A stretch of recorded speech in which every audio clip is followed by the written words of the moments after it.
Hi guys, for today's Pick a Crystal, we're going to be discussing your natal chart. There's so much to the natal chart, I just feel like it should be broken up into increments. I feel like I've been breaking it up into increments that I've been learning at. So what I just recently learned, excuse me, is probably something maybe you guys know, I don't know. To me, I just learned this. I thought it was fascinating. And feel free to fast forward if you, I love these, sorry. Pile 1, if you feel like this crystal resonates with you, feel free to fast forward by clicking the link below to pile 1. Feel free to fast forward to pile 2. Feel free to fast forward by clicking the link below to pile 2 if you like this crystal. I always botch it up. So what we're going to be discussing in this reading is, okay, so in the natal chart, there are these things called the Northern Hemisphere, the Southern Hemisphere, the Eastern Hemisphere, the Western Hemisphere. So with that being said, it's, maybe you guys get it, I don't know, but I thought this was really fascinating. So houses, I'm going to say it backwards because it makes more sense to me this way.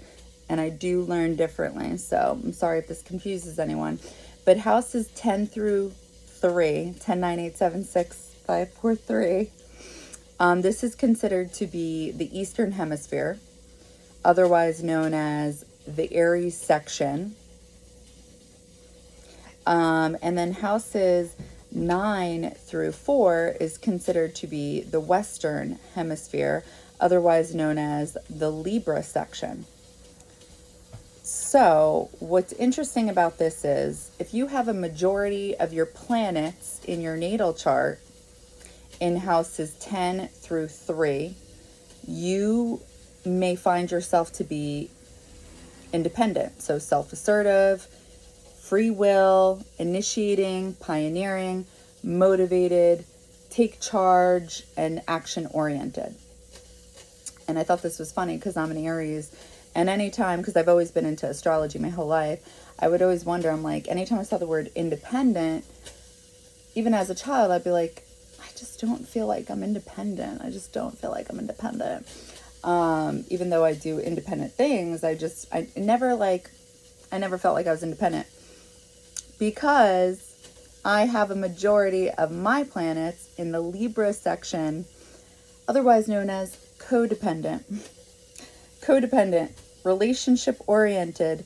The needs of others are considered before taking action, not self-motivated.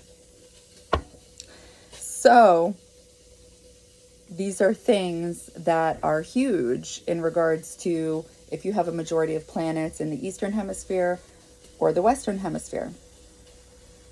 Now, for the top of the chart and the bottom of the chart. The top of the chart is considered to be the Southern Hemisphere.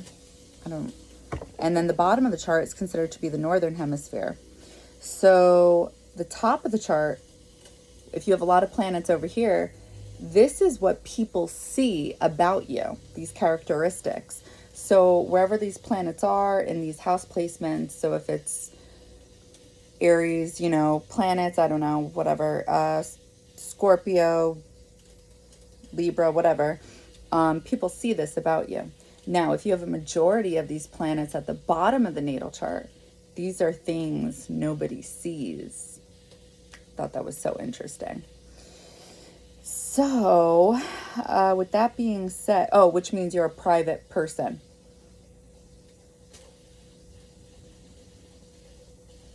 Is that it? I thought I had a little more to say about that. Okay, so, sorry. So the bottom of the chart is considered to be Cancer-like energy, which is Northern Hemisphere. Southern Hemisphere, which is the top, is considered to be Capricorn-esque energy. So you would be considered to be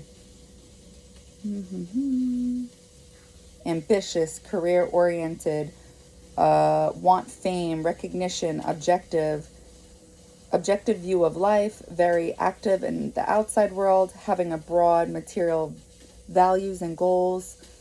Little you say or do escapes public view. Social, objective, and collective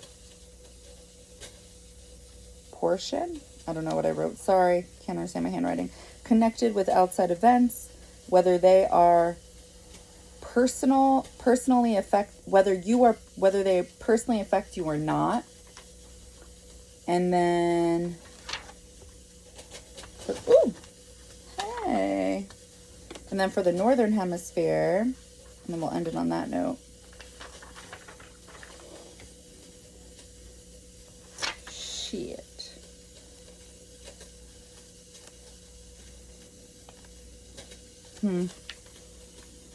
Should have been a little more organized. Sorry, guys.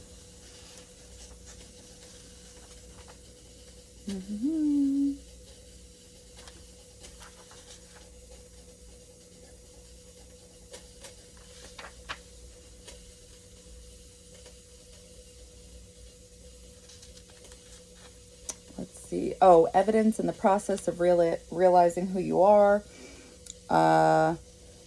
More personal, more private. Primary attention is focused on yourself, developing heightened awareness of your personal identity and inherent values, learning to be more at ease in a community with your ideas and to others.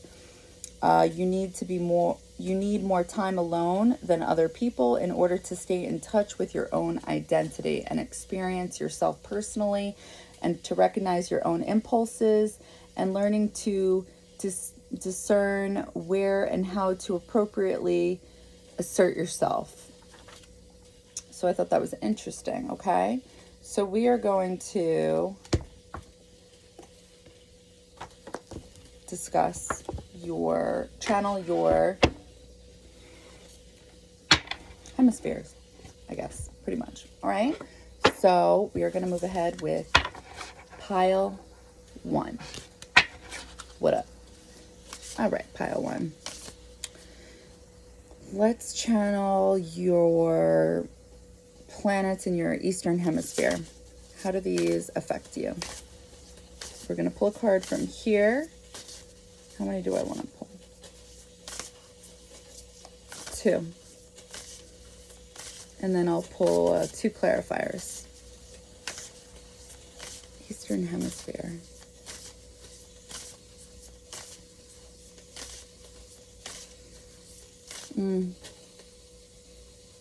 Just the one. Could get pretty lengthy. Let's just do overall energy. 1 card, Eastern Hemisphere, and I'll get a clarifier. Okay, hey, listen. Buy me a drink.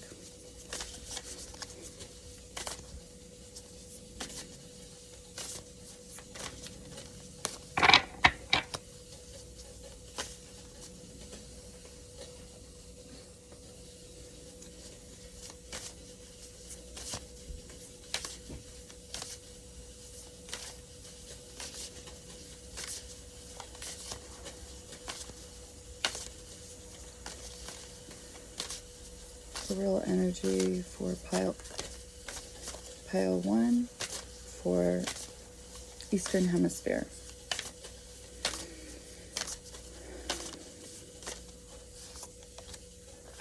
Ascendant entrance. Well, that makes sense. Ascendant, it's going to be in the Eastern Hemisphere.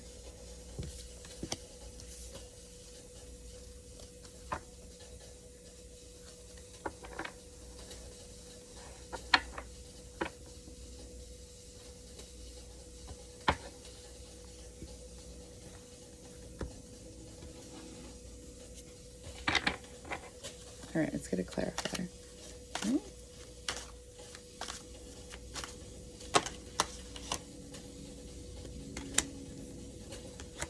Okay, so we got Earth 10. 2 cards wanted to come out. for Mars. So your Eastern Hemisphere. Okay. So I'm going to channel and see what wants to come through. Perfection, completion, continuity. Oh, sorry, I should be reading this out. So, Ascendant entrance, that's your rising sign. And then Earth 10 came out. Perfection, completion, continuity. Mars for vitality, aggression, action. Okay. I'm going to close my eyes and see what wants to come through.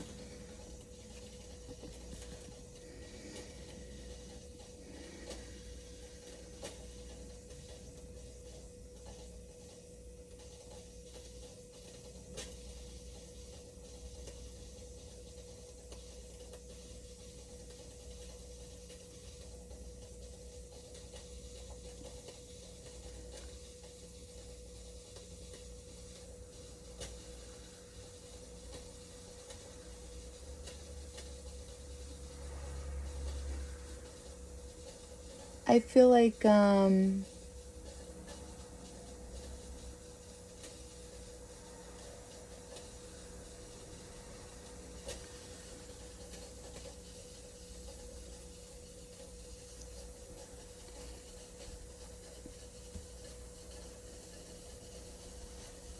it is a timer. Okay, so it's time I'm seeing in your eyes. Tick, tick, tick, tick, tick. Okay, so at first I saw an aggressive eye, and then it turned calm. So I don't know what that's about. I mean, I know what that's about, but I mean, I'm trying to figure out what's coming through. Is it your rising sign, or is 2 planets coming through?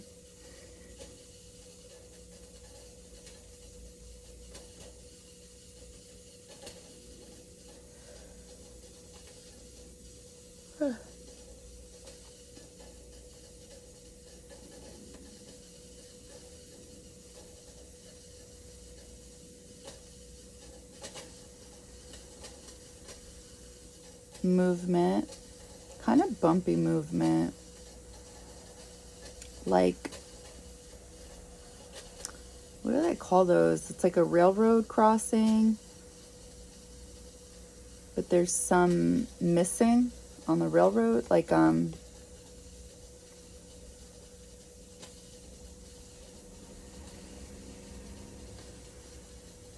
oof.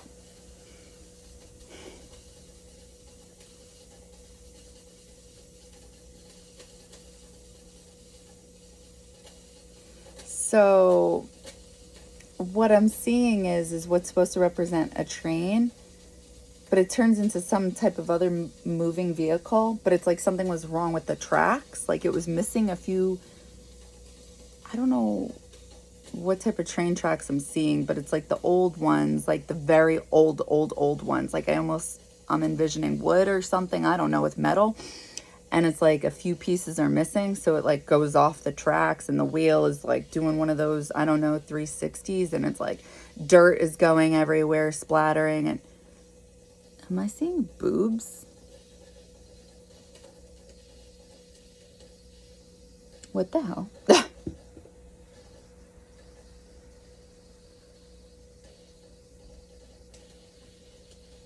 I feel like I'm seeing somebody distracted. I feel like a paintbrush just went in between somebody's chest. And I feel like it's an eyeball now. I feel like it's symbolic of, I feel like I'm seeing purple.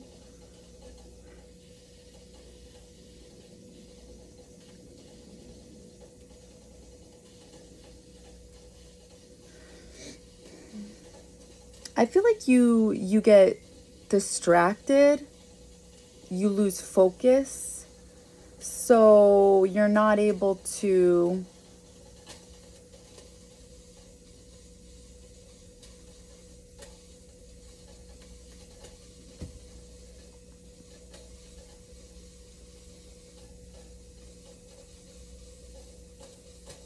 I feel like I'm seeing a rose behind somebody's back.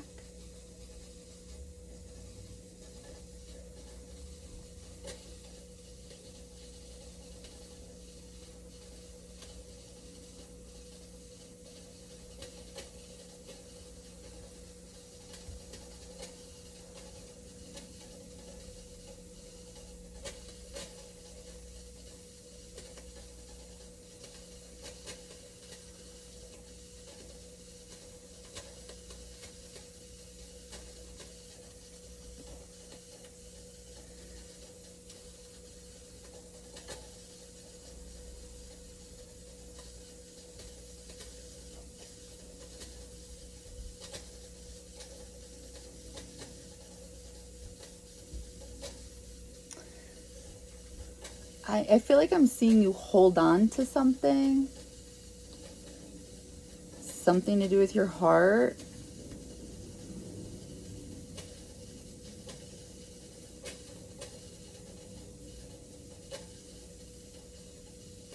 I'm definitely seeing like a naked body in the background. So I feel like this is symbolic of you, your Mars. Yeah, I feel like I keep seeing half naked people.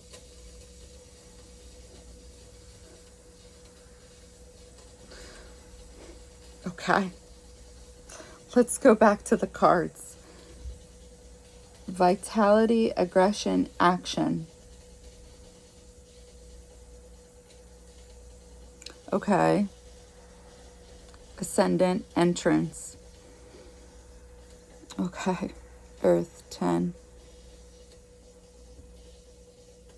Perfection, completion, continuity.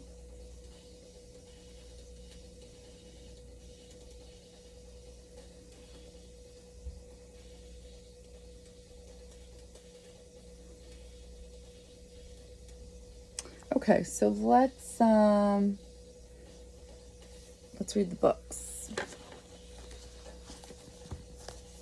35.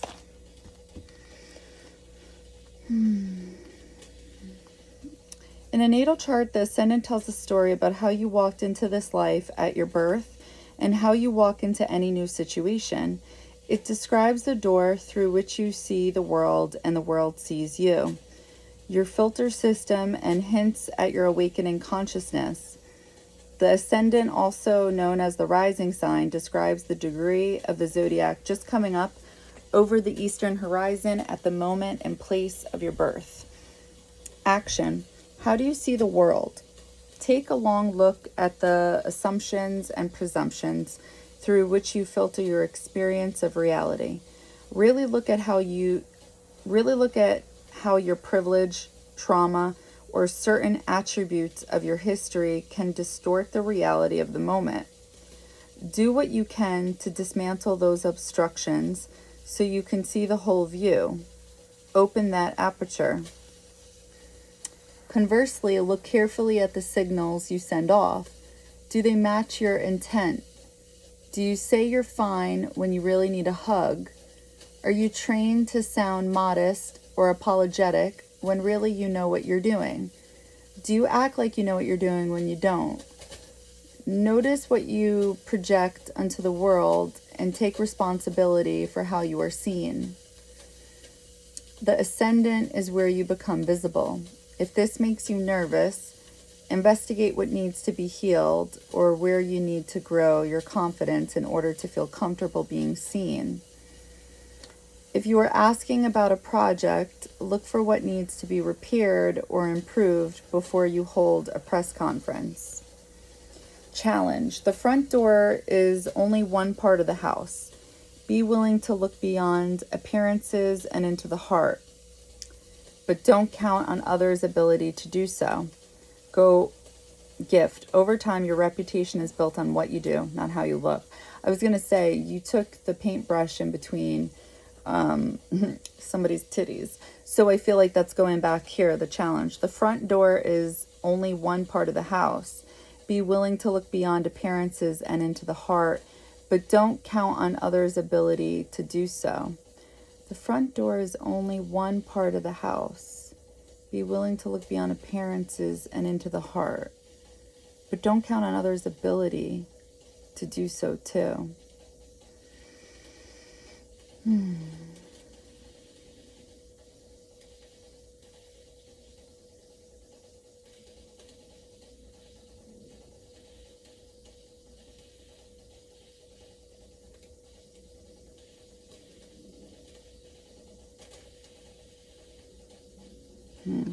Okay. All right. I'm just going to read the rest of the cards before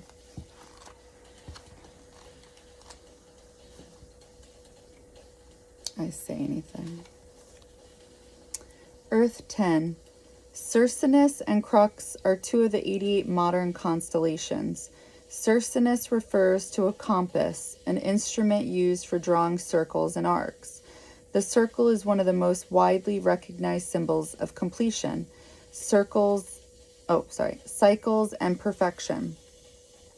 Crux refers to a cross or two perpendicular lines dividing each other in half, a representation of unity and structure.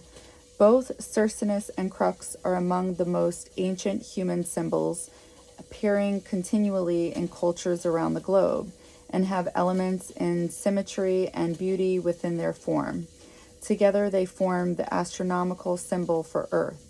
Before it was adopted to represent our home planet, it was found to be a solar symbol within prehistoric cultures, particularly during the Neolithic to Bronze Age periods of European prehistory, as well as a significant symbol for many Native American tribes of North America. The four arms of the cross have represented the north, south, east, and west, and the spaces between have signified the four seasons. Upright, this card symbolizes truth and perfection, as well as the concept of completion. This may manifest itself in feelings of purpose, appreciation, trust, and honor. This is a card of fulfillment, satisfaction, and a lifetime of valuable contributions. It is about being connected to the living earth and honoring one's place in a greater whole.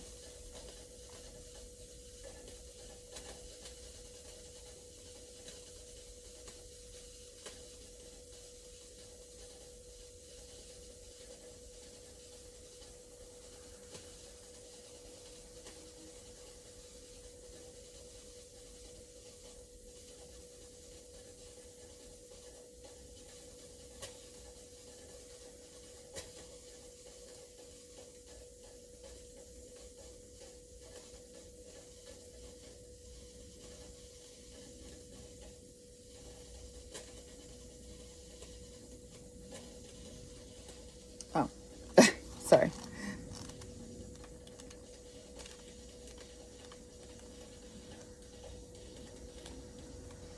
4. Mars is popularly seen as the god of war. Mars symbolizes masculinity, assertive and active personalities, and those with passionate demeanors. While driven and focused on his good days, Mars can be a tyrant and a dictator on his worst.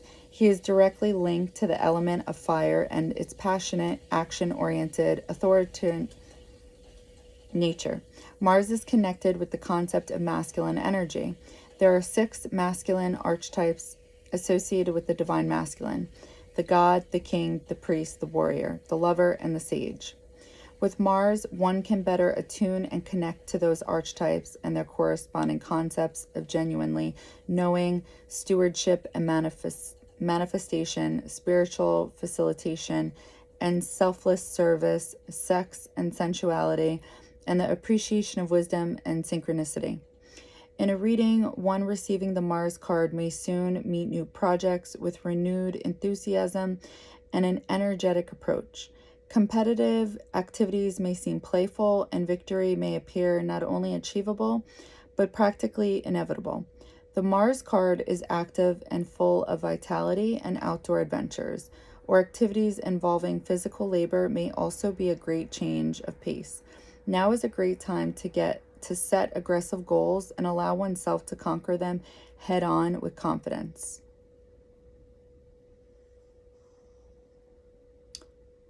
Okay, so now let me tell you. So what I see and what I feel is, because I never take these books word for word, and I honestly don't even know if I'm going to continue reading them. Getting back to this card. Okay. Upright, this card symbolizes truth and perfection, as well as the concept of completion. This may manifest itself in feelings of purpose, appreciation, trust, and honor. This is a card of fulfillment, satisfaction, and a lifetime of valuable contributions. It is about being connected to the living earth and honoring one's place in a greater whole.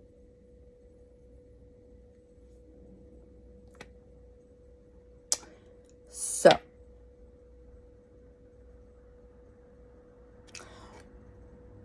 with whatever your rising sign is and whatever placements you have in the Eastern Hemisphere, there's something about intuition, but there's something, maybe you have, what are they called? I can't remember off the top of my head. Something squaring, something, I don't know, whatever. You'd have to look it up. But what I'm feeling and what I'm thinking is that you're, the rising sign or the ascendant, it's the same thing, isn't just the mask that we show people. It's literally a part of us, but we can call it the mask. That's fine. You may make it seem like you got something together, like you're doing something, but it's like you're like falling and tripping just to put this together, like just to paint something because you want that to be there. And it's like you may be forcing something that isn't even there, or let's just say that's not the truth. Okay, let's just say what I'm saying isn't accurate. It's within that energy. It's like you're tripping up just to get to this, and it's like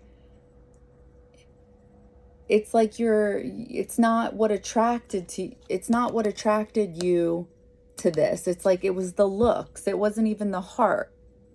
Does that make sense? It's like the reason you tried to get this, which is, by the way, 10 of Earth, I think that's 10 of Pentacles, which is the American dream. It's the house, it's the husband, it's the wife, it's the kid, it's the white picket fence, the house, etc. So it's like you may want this so bad that it's like you may skip the details.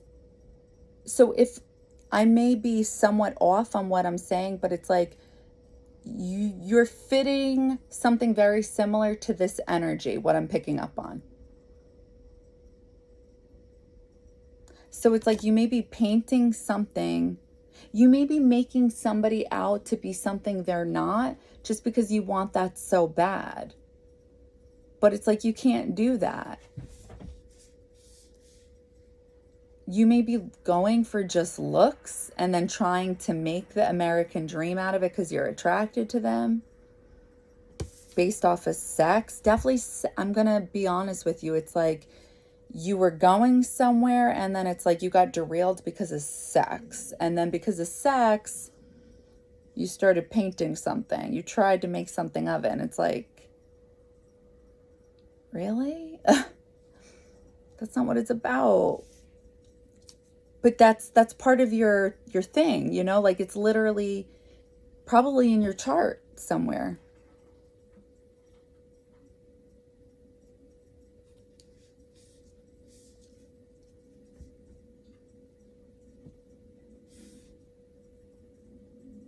And I really feel strongly that these are coming up straight, not reverse, because you have the potential to not get distracted in the wrong kind of way and to keep it going. And then it's like you can get that 10 of Pentacles energy. But it's like this isn't coming through good.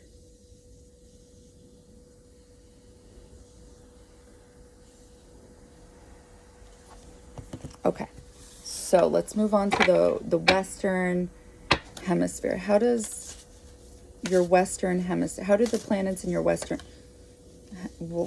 Hemisphere affect you? I don't want to take 2 cards, just the one.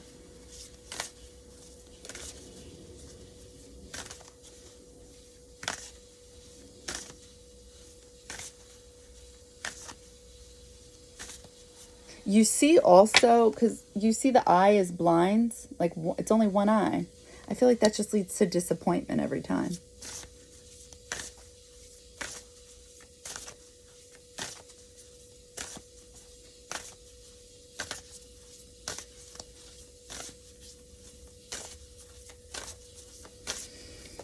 How does pile 1's planets in the Western Hemisphere affect them? 1 card, overall energy.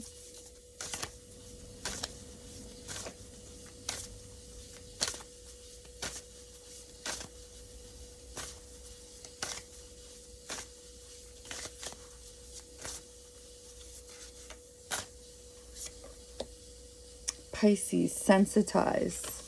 Okay.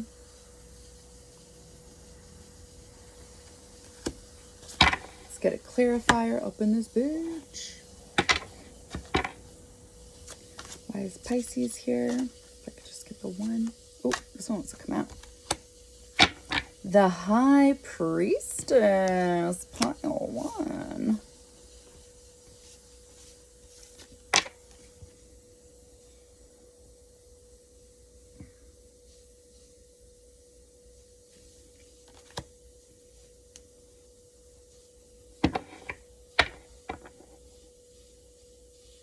Okay.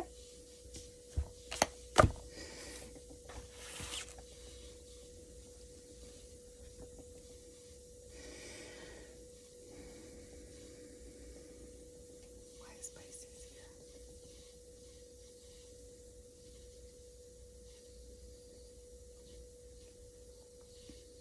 Okay, so I'm seeing your eye. Okay, you look skeptic or something like that.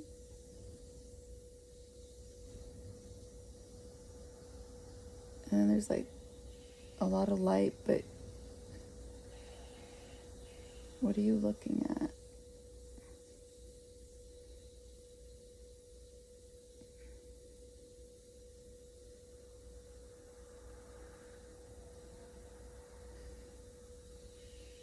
Why am I doing that? Oh my God, I'm sorry. It's like I'm looking at what you're looking at.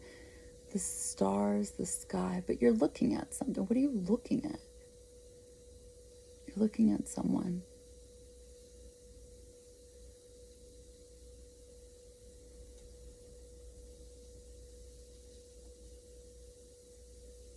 Wait. Is it you?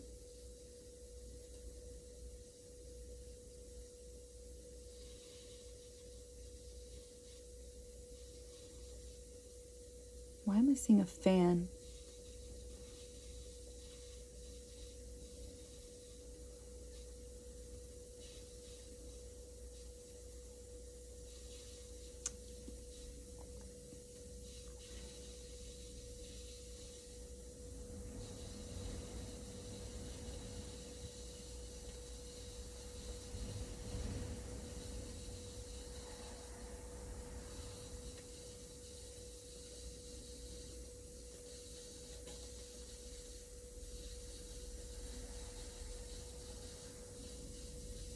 What am I looking at right now? I feel like it's your head up against the fan. I feel like all this light is coming out.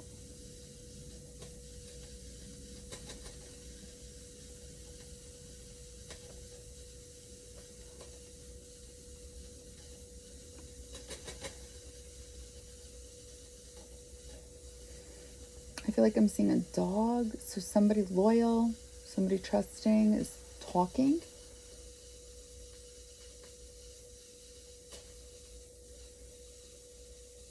I feel like I'm seeing the divine pour out of them.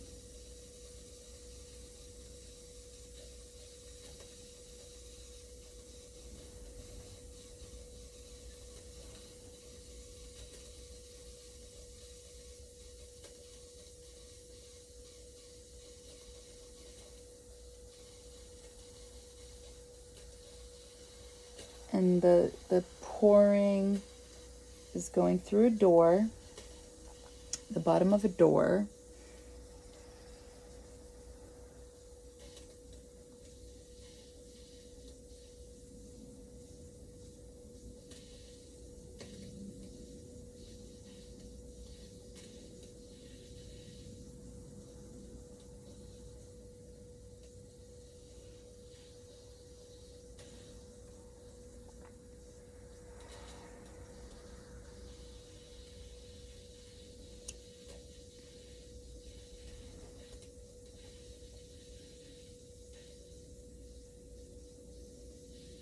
I feel like I'm seeing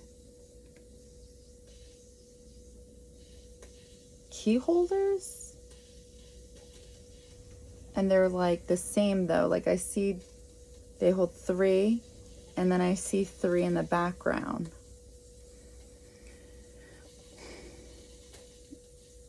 I feel like they hold, like they possibly have the colors of the chakras, something like that.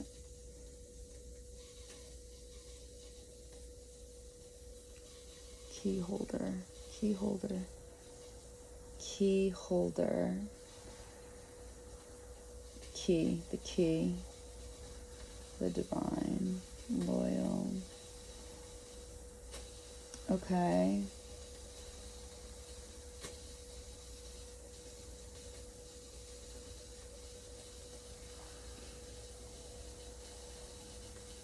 All right, I'm seeing you leaning out a window.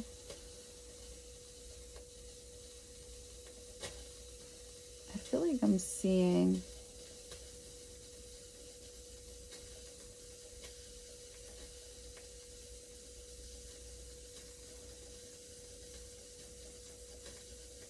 what the fuck just happened?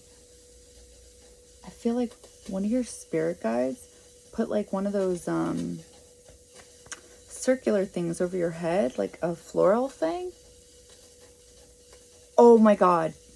That shit was deep. Okay, listen up. This is what happened. Okay, so it turned into one of those. That was so cool. Okay, one of those circular things with flowers around. And then you disappeared, and I was like, where'd they go? And then all of a sudden, I saw this person who resembled Hathor. Now, Hathor, I don't know if you know who Hathor is. It's a deity from Egypt who has, it's like, am I going to botch it up? She's got these like 2 crescent moons on top of her head. So I saw that and I was like, where'd the person go? Where'd the person go? Where'd pile 1 go? You were deity Hathor, because deity Hathor is technically the high priestess. Come on, that's deep. Give it to me. Stop it. So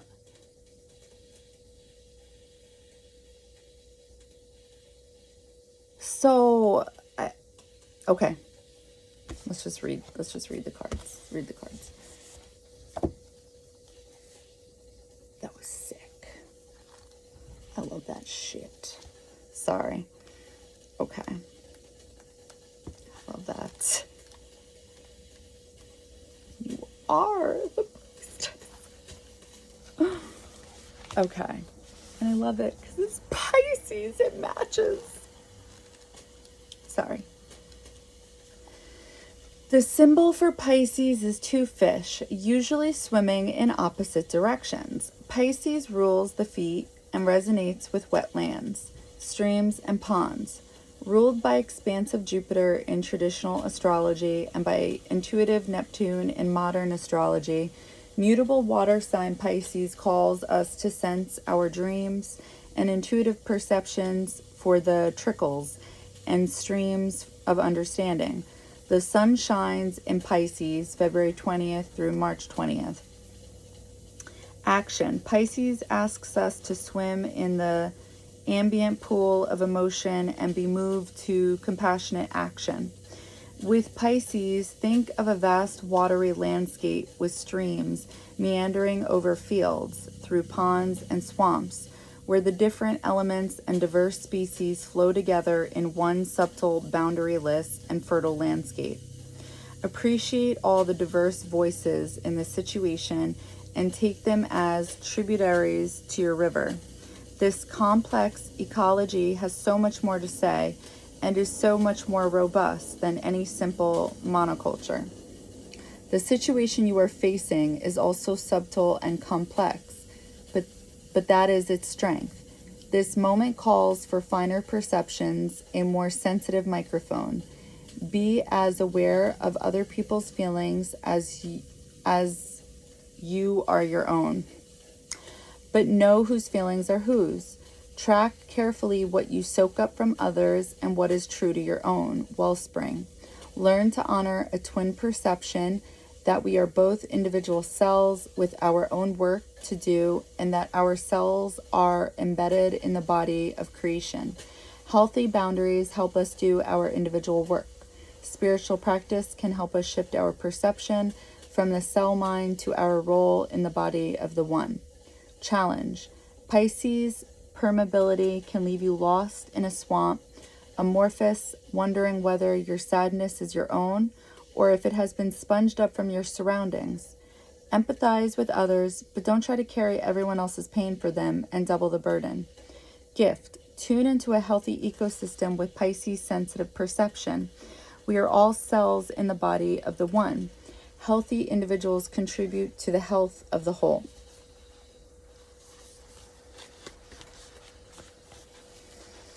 The High Priestess. Mensa means table in Latin, and the constellation references a curious mountain near Cape Town, South Africa.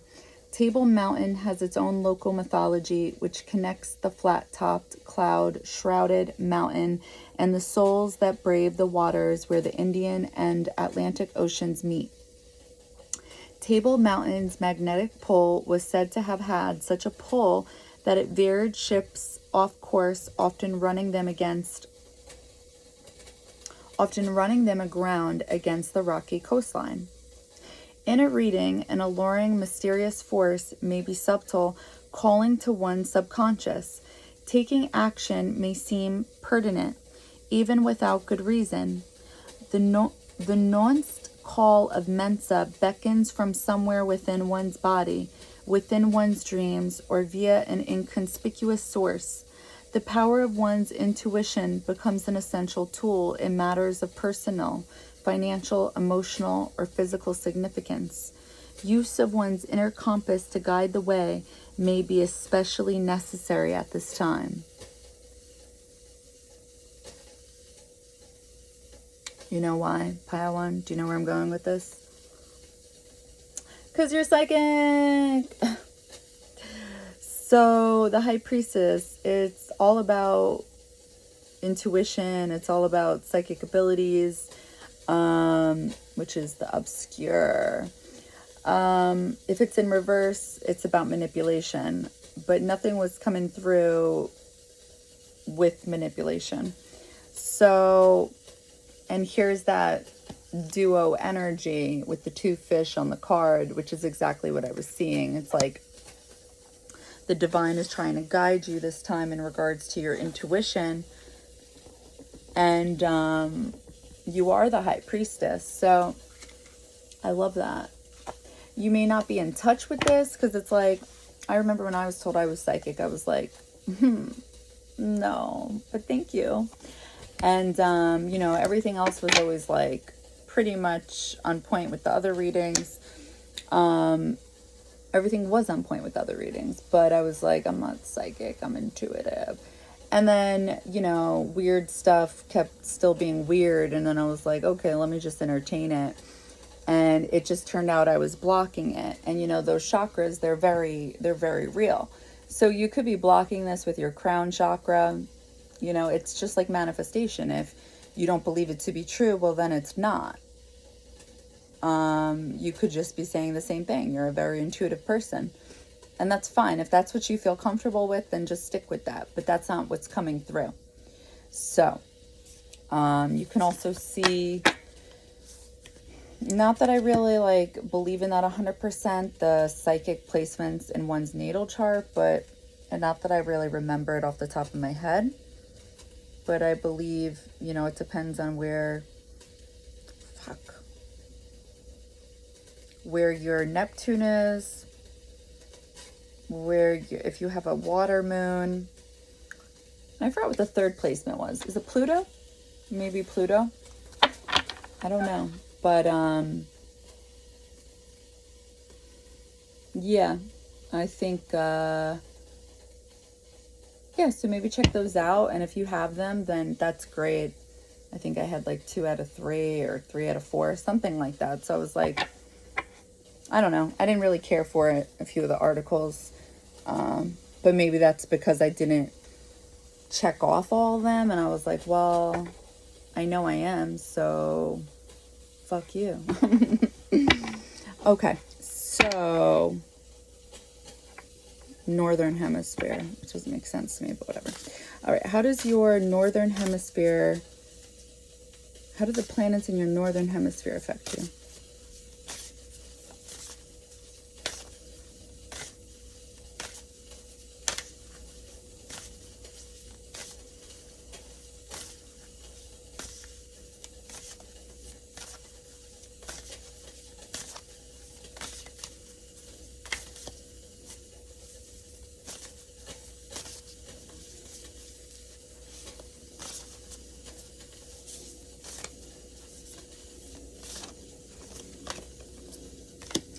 Solar flares activate.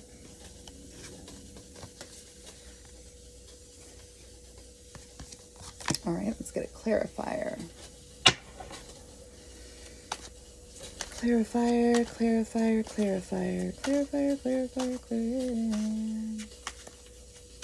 Activate.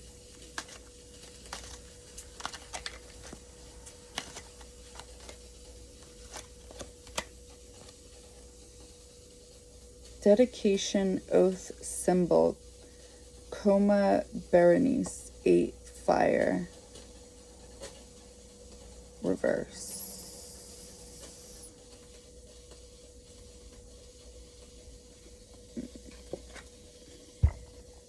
The reason I'm saying that is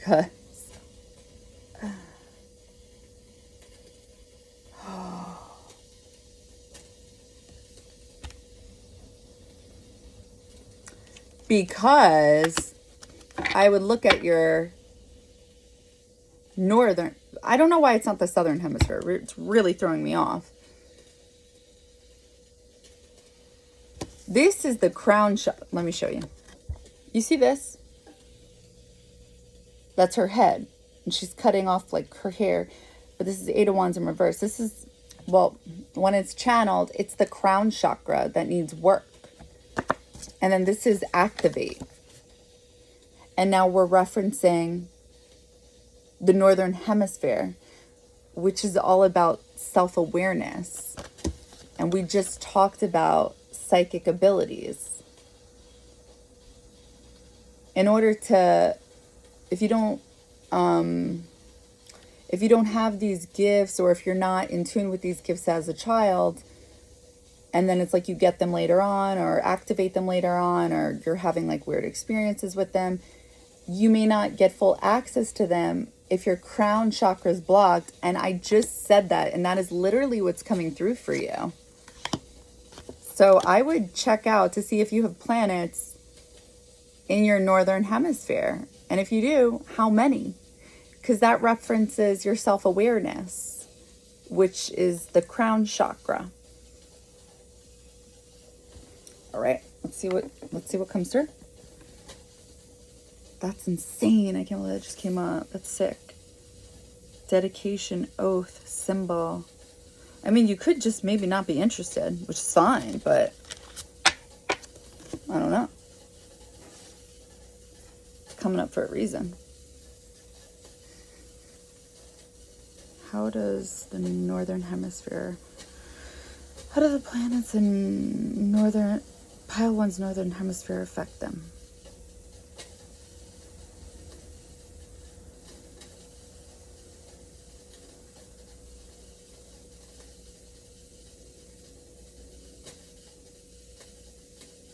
Okay, so I'm seeing two cliffs, and we're going backwards. I'm seeing like a waterway, or I don't know. Like there's water. I feel like there's a little bit of shadow in the water.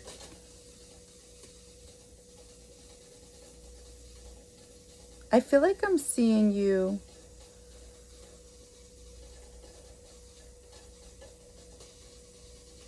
I feel like this is your shadow.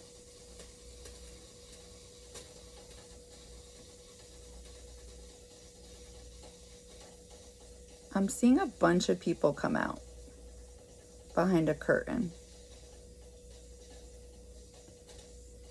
It's like it's a different scene now.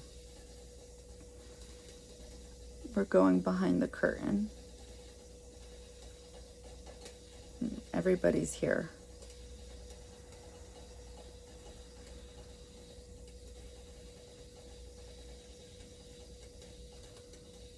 It's like we're in a tunnel.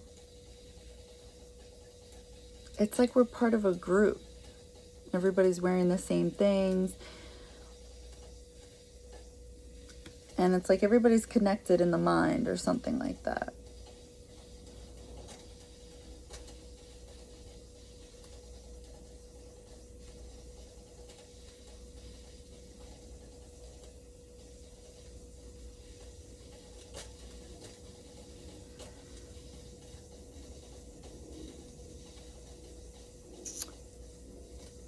Okay, I get the message, I feel like, but something else is coming through.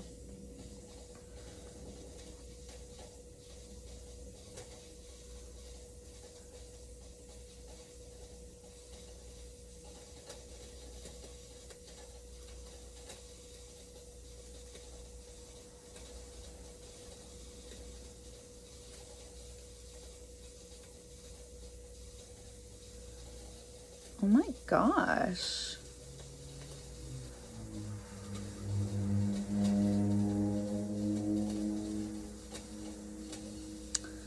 So what I'm seeing is, what I'm feeling is like you may have trouble, and you may not even be aware of this, because what I'm seeing is that you have trouble balancing your crown chakra, because there's always other people. So I feel like what this means is that I feel like when I look at this, I see microphones. When I look at this, I feel like I see somebody cutting off their own oxygen to their own brain. It's like I feel like you're constantly going to others for their thoughts, their opinions. Like, I don't, like, and it's like what's on this woman is Jupiter, which is luck. So it's like you take away your own abundance, because it's like you have other people constantly giving you like their mind. And so it's like you don't get to do things from your thought process. You may not even be aware that this is something that's happening, because truly there may not be any planets in the northern hemisphere. So if there's no planets in the northern hemisphere, it's like you're not directing any energy It's like when there's no planets and specific house placements in your natal chart, it doesn't mean you're doomed in those house placements and what they represent. It just means you're not putting any energy into them.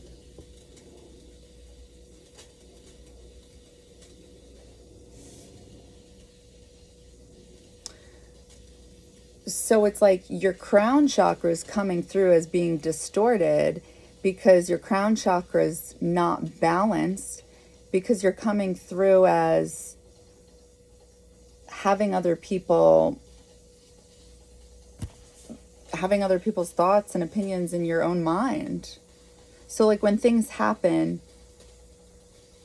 do you contemplate those situations on your own in private? Like what happens when you're alone in private after something happens? Or are you constantly like talking to someone about it? I mean, we're supposed to communicate these things with our friends and family. There's nothing wrong with that. But when you're constantly doing it, it's like, what happens now when you're alone? Do you trust your own thoughts? Do you trust your own opinions? And then when you do that, are people now telling you it's wrong? Do you feel like you're wrong? Solar flares activate. The sun's surface is always roiling. A flare can flash brightly on the surface or become a coronal mass ejection, many times the size of the Earth, that shoots out charged particles. When these particles head toward Earth, not only are electronics disrupted, but also our politics heat up as we question old systems and grow hungry for new answers. The volume turns up on all astrological activity. High peaks of solar activity were recorded around the French Revolution, the American Revolution, and during the mid-1960s, times when people fought the status quo and sought revolutionary change. Action. Change is in the air. A flare of energy supports your work. The mood is restless, sparky, revolutionary, and curious. People are hungry for change. It's not the time to be quiet, but to be fast on your feet. Solar flares magnify the energy on any other cards you pull. When the sun is storming, our social and political world activates revolutionary change, manifests, and trees grow faster in the forest. Aim carefully because a solar flare brings momentum, not thoughtfulness, that you have to provide. A calm, metaphysical perspective may not be easy, but you can bring that in to create balance and longevity. What you build during a solar flare may be hot and fervent, but not necessarily long-lived. To turn an idea or love affair into something permanent like a business plan or partnership will take conscious effort. Challenge. Tempers flare along with the sun. You can scorch yourself with too much passionate action and not enough emotional sensitivity if you are not mindful. Gift. The sun is sending extra voltage and inspiration your way, so use it wisely. Feel the heat in the situation, the passion in the people involved, then balance that fire by adding water's compassion, the thoughtfulness of air, and the logistics of earth to turn that inspiration into reality. I mean, you're going to have to hold this energy how you see fit, but if the crown chakra is in balance, right, if this energy is somewhat relevant or somewhat close within ballpark, it's almost as if like maybe I don't know how to word this. So the crown chakra would be balanced if you're taking the time to actually give things real thought with an open mind, you know, that everything is not as it seems. Maybe, I don't know, maybe George was having a rough day. Let's go easy on him, something like that. But like after reading that, it makes me think that maybe it's like you're surrounded by people that act passionately or think fast in a way where it's like, what did George do? fuck them, you know? And it's like, that's, you know, it's one thing if it's like,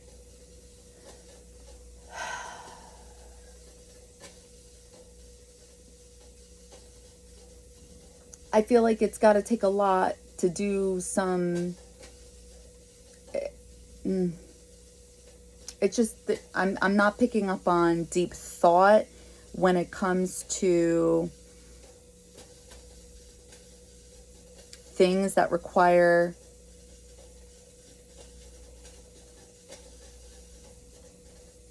deep thought. And it's like, it's talking about all this sun energy, and this is, in this deck, 8 of fire, that's sun.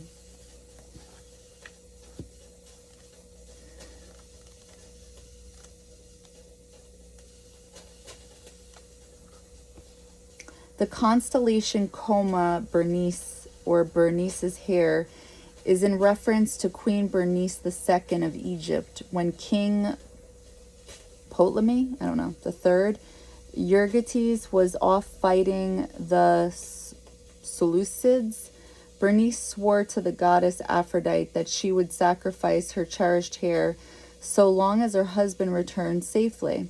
When he did, Bernice cut her hair and left it as an offering in the goddess's temple to honor her promise. By the morning, the hair was gone from the temple to exist in the heavens forever. This card represents an awareness or recognition of personal magic and one's ability to find validation and significance in serendipity. There is a direct correlation between the intention and the outcome, and how a person's psychological state can help or hinder the result of their efforts. Reverse. Coma Bernice's focuses on a sacrifice made within this commitment. Perhaps an oath made in the past is coming due. It is an excellent time to take care of old debts and repay old favors. It is a chance to honor the past promises and make good on any oaths taken when one was most in need.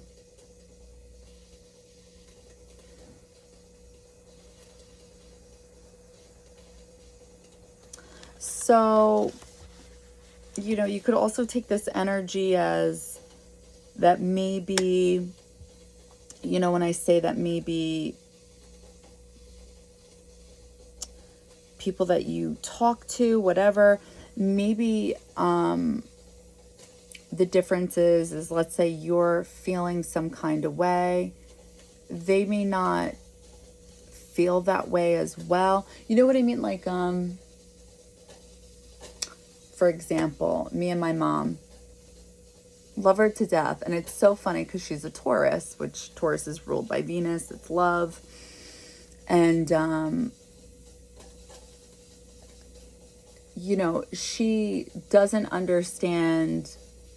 She's never understood. She's always made me feel bad for wanting love. And it's not to knock my mom as to taking a step back and wondering, where does this stem from? Where does this stem from? Why does my daughter need love? You know, like, but she's always made me feel bad for it, as if there's something wrong with loving love. There's absolutely nothing wrong with that. And it would be one thing if it's her trying to bring to my attention that you're not okay with being by yourself, but it wasn't that.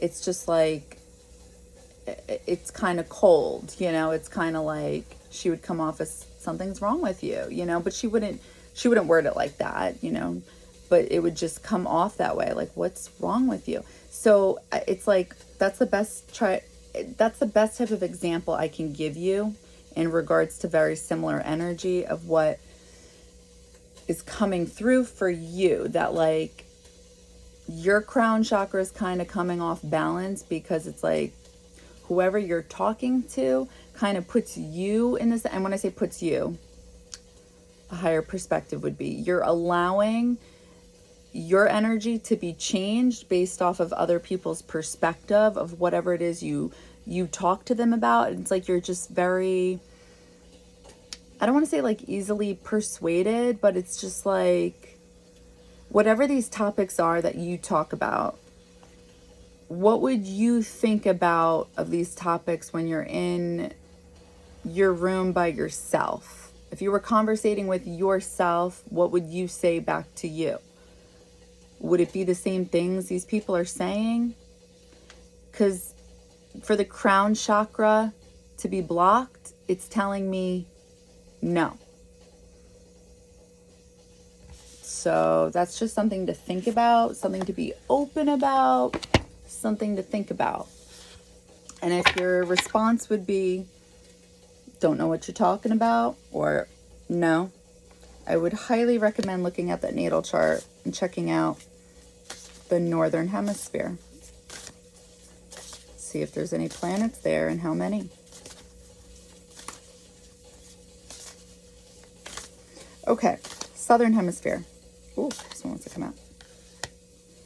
Venus. Oh, la la. All right, how does this affect you?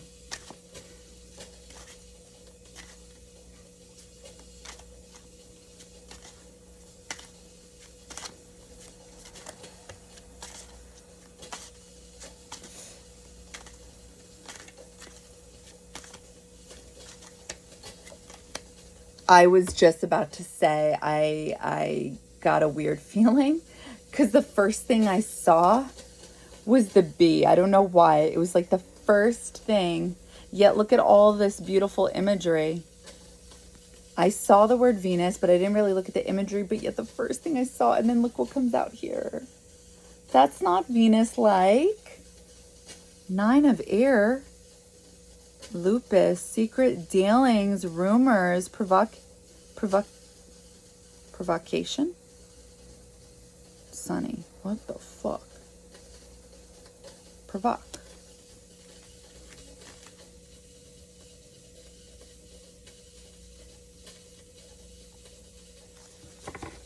Okay. Okay, let's see what this is all about.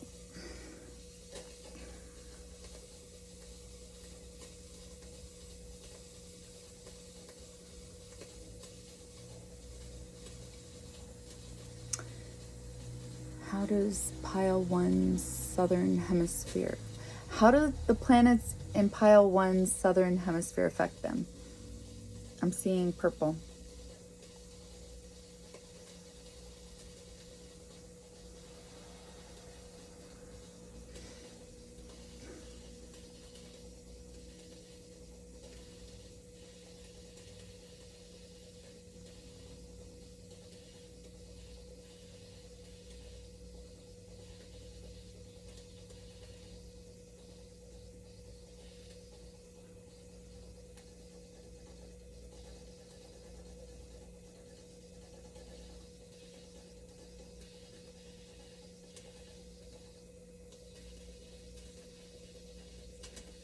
What is going on with your eyes? It is so...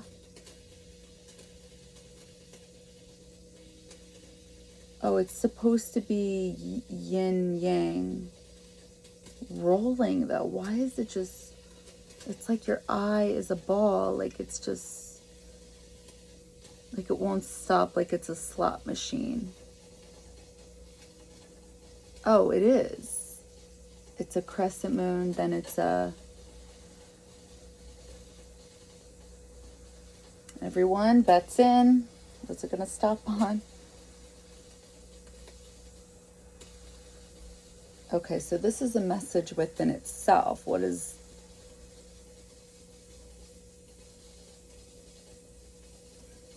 Saturn. I'm seeing Saturn around your eyes. Well, that's not good.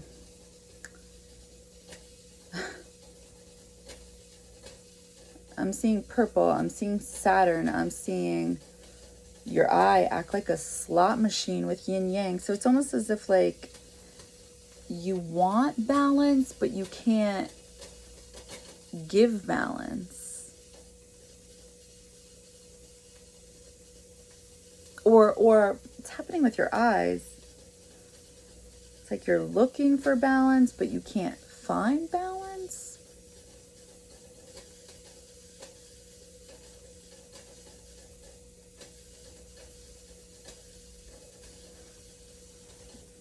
Fast movement, just lots of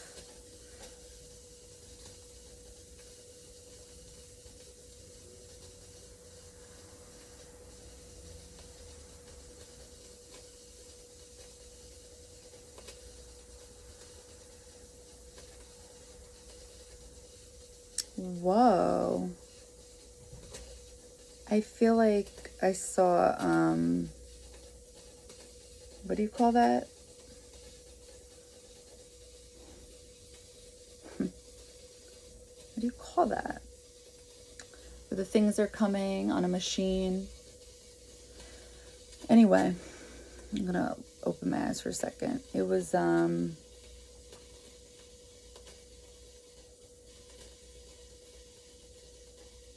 you get any louder? Oh my God, it's so annoying.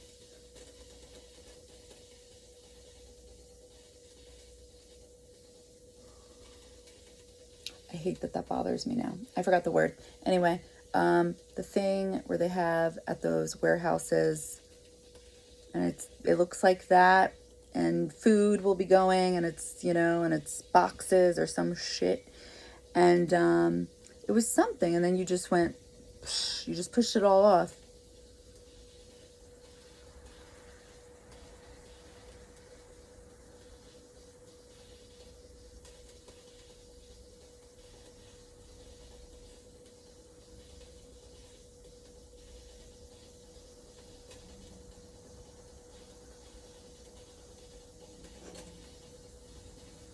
Why am I seeing a crate? Pile 1. What are you into? I'm just kidding. What is going on?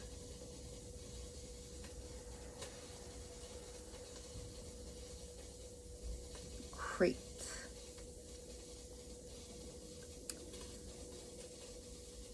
Oh, an animal crate. I'm sorry. An animal crate. Like, if you're traveling with an animal. I'm trying to figure out who's the animal. I don't see an animal yet.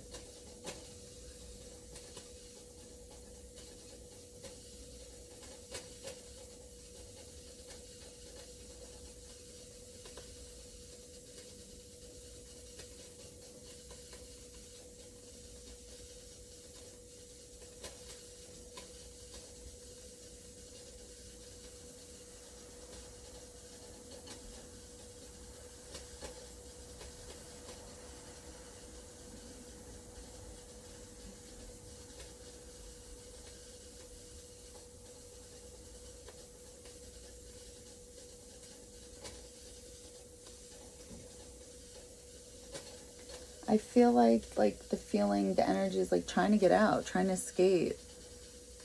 But I feel like there's several energies, like trying to leave. I'm definitely seeing a street light.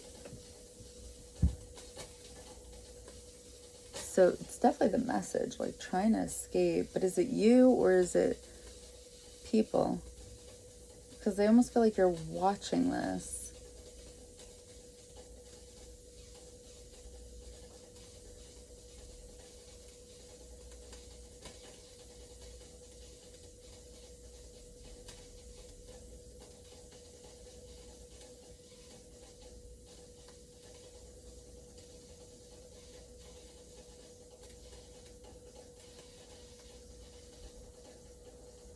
Oh, okay.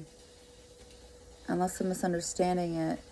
It's like you're watching what you believe to be the escape. So it's like you're waiting for the go. Like it's like you're waiting for something in order for you to go. Hopefully that makes sense to you. Because it was weird to me. I don't know. I wasn't getting it 100%.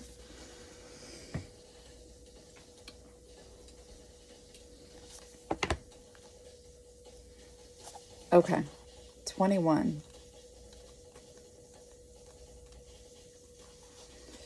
Venus symbolizes your heart, romance, and the creative process. Bless me, sorry. It's what attracts you, what you value, and how you value yourself. Venus is inside Earth's orbit and takes 224.7 Earth days to complete the journey. Venus rules Taurus and Libra and can be only in the same sign as the Sun or in the two signs on either side.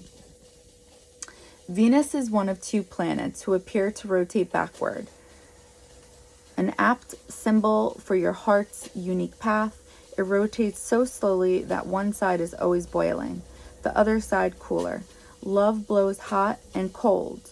Action. Soften, charm, open the heart. Investigate how you can make the situation more beautiful, more fair and lovely. Remember this Venusian truth. People are fascinated by those who find them fascinating. Use diplomacy and seduction and let others come to you. Engage creativity, generosity, and affection. Venus calls you to your heart, to romance, sings to you as a creative muse, asks you what you value, what you want enough to get yourself in trouble. Come to know your heart, know what you're passionate about, and when you stir other people's passions. When your heart hurts, you can express the higher notes of Venus through acts of compassion, affection, or creativity. All become medicine for your sore heart. Pull out the art supplies and paint how you feel. Rescue a puppy. Help a person who needs loving kindness even more than you do. Challenge. Emotions run strong and passions are intense. Be wary of crimes of passion, love addiction, or looking for love in material things. If you're fascinated by the superficial aspects of Venus, you can get caught up in appearances or become blind in love. Look deeper. Gift Venus. Oh, I keep reading the tone wrong. Venus encourages a loving heart. To heal your own heart and become a Venusian beacon to the world around you, develop what the Buddhists refer to as Maitri, loving, kindness, benevolence, friendliness, and active interest in others' well-being.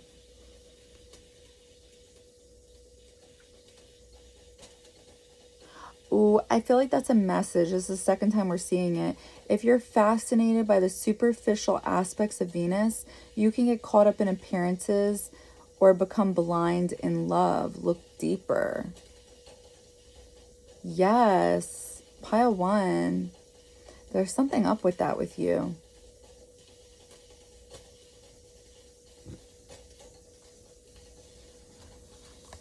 Okay, 9 of ear.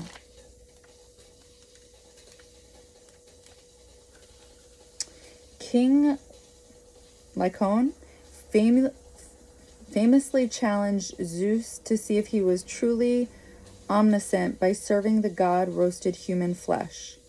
In retaliation for the hideous act, Zeus turned King Lycaon into a wolf and then proceeded to kill the king's 50 sons with lightning bolts.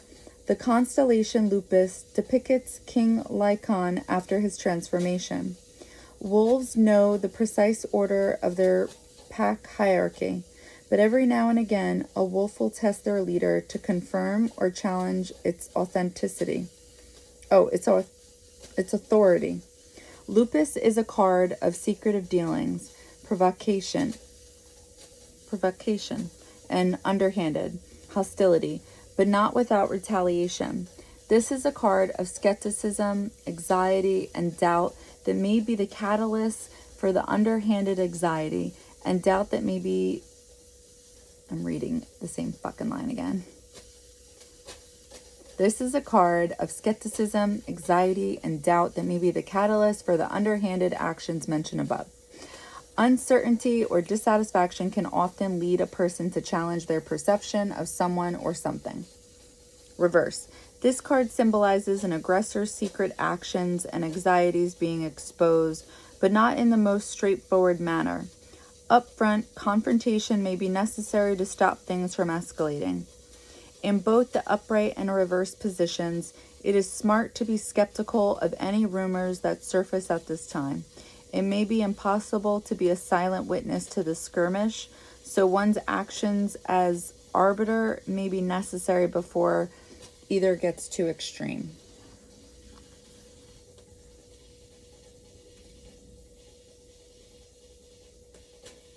Okay, so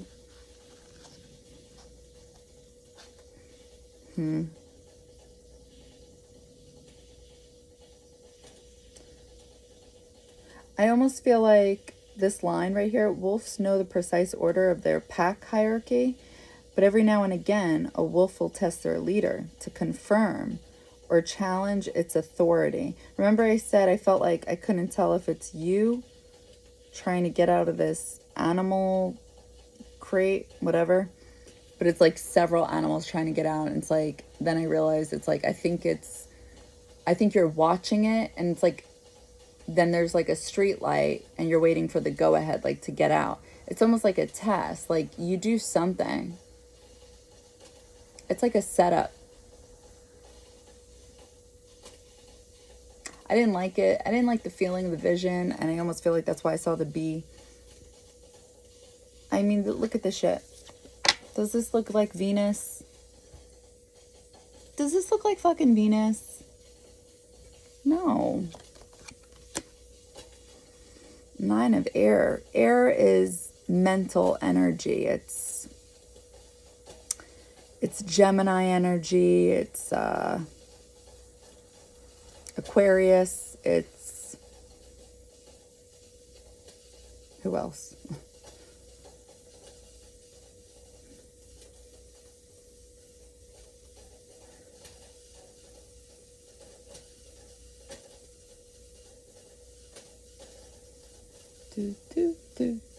Who else is there?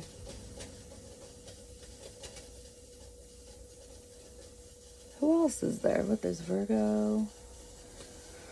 Oh my God. September, October. Libra. You forgot about fucking Libra? Are you serious? Yeah.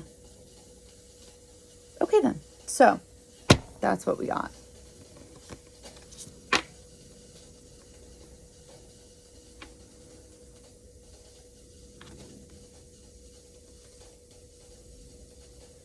So that's what we got. Okay, so any advice to leave pile 1 with? And then we will call it a day.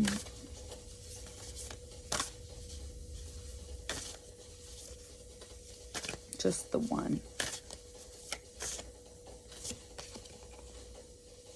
Sagittarius, expand. Expand your horizons.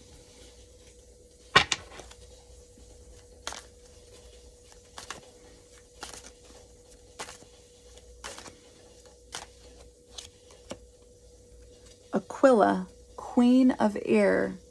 Powerful ally, loyalty, honor. Well, that's a good one. I like that.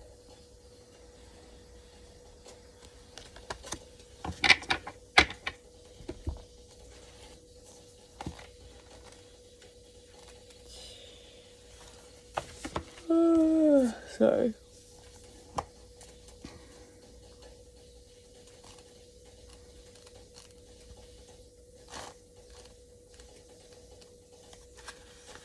Okay, I'll channel really quickly and then read that.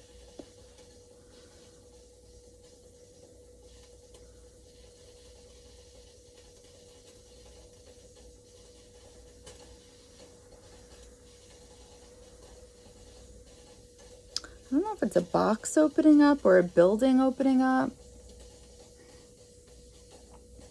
Kind of looks like a castle. Kind of looks like a castle.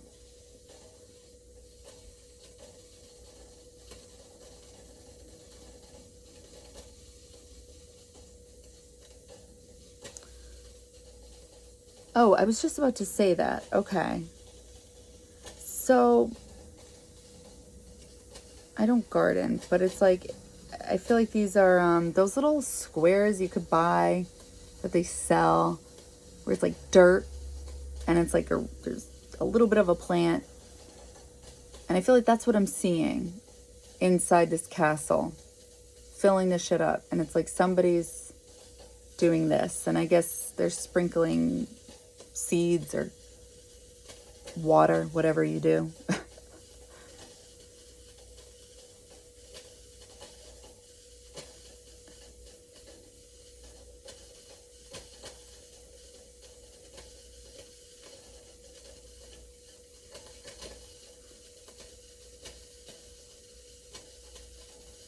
Why?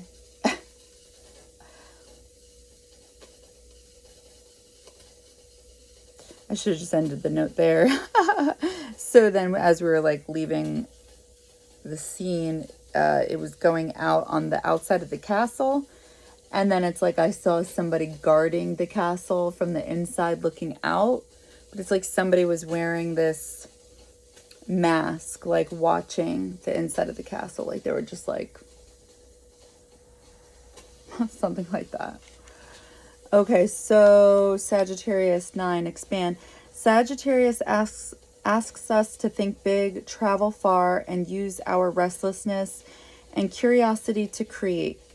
Immutable fire sign, Sagittarius' symbol is that of the centaur, half human, half horse, which epitomizes the connection between humans and the natural wild world. Sagittarius, ruled by expansive Jupiter, rules the thighs, the muscles that propel our movement. The sun shines in Sagittarius November 22nd through December 21st. Action. Sagittarius has two imperatives: expand your perspective and humbly speak your truth. So, let your perspective become versatile, flexible, and curious. Travel in the body or in the mind and explore a larger philosophy, environmental, or metaphysical context for this situation. Imagine you are on a mountaintop, look down at your life from 1,000 feet up. Now take it further. Like the astronauts who look down on our spinning green and blue globe and see no borders between countries, you are a global citizen. Change your life to reflect this reality. Speak your truth. Remember the fairy tale, The Emperor's New Clothes. A pair of con artists arrive at an emperor's court claiming to make beautiful garments. They say their creations are only visible to people of quality. Incompetent people can't see the clothes.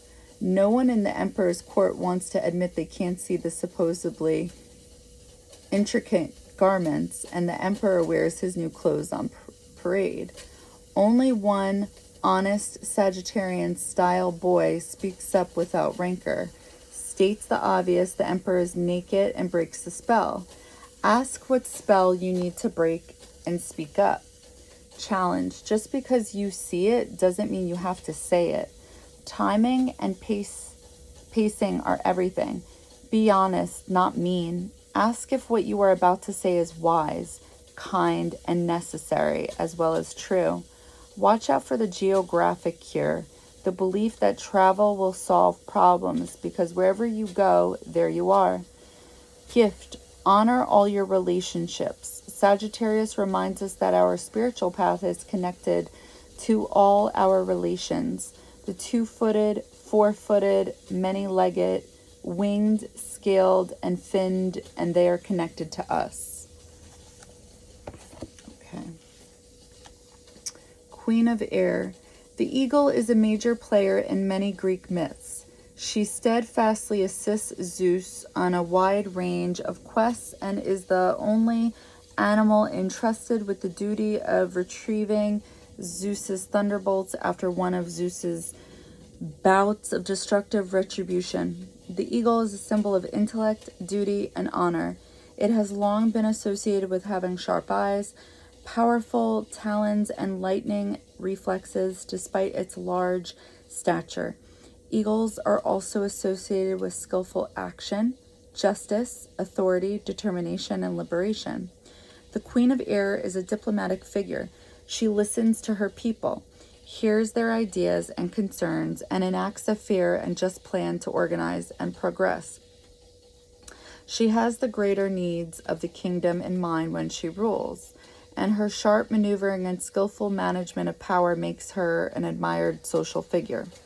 In matters of collaboration or business, the eagle symbolizes a strong supporter or a powerful ally.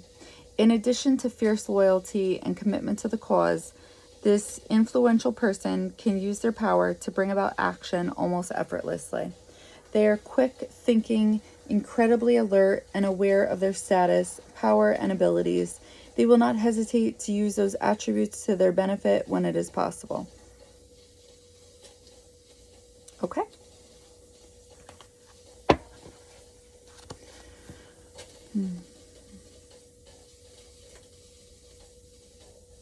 I like that there's arrows in both images.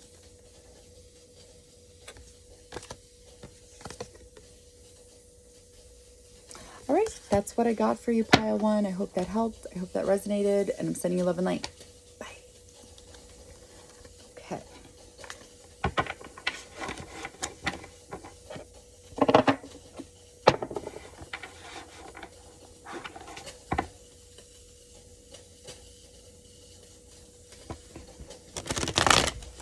What the fuck? Son of a bitch. Fuck.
Oh, fucker. God damn it.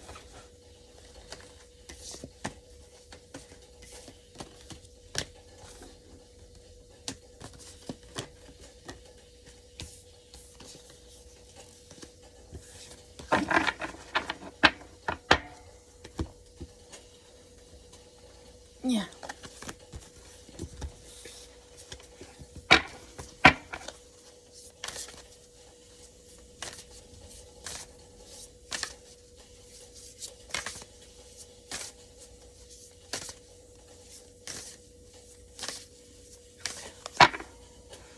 Hi, pile two. Okay, so let's see how the planets affect you in your Eastern Hemisphere, in your natal chart.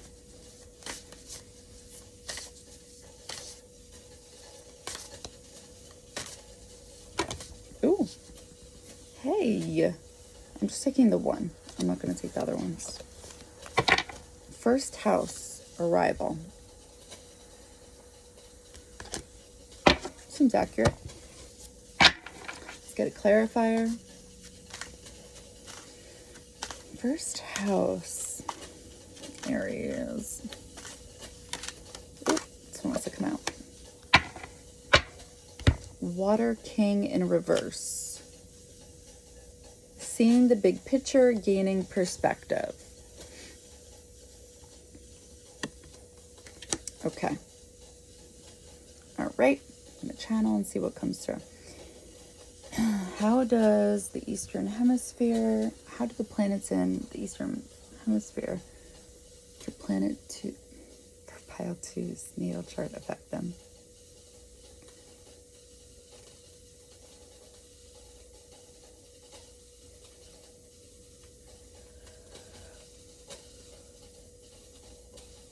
Sorry.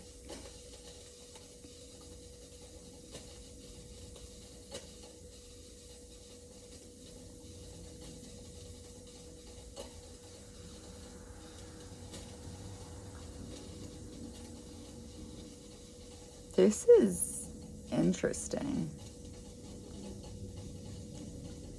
Oh my gosh. So I'm seeing like this beautiful horse. It looked like a ram at first and then it turned into a horse.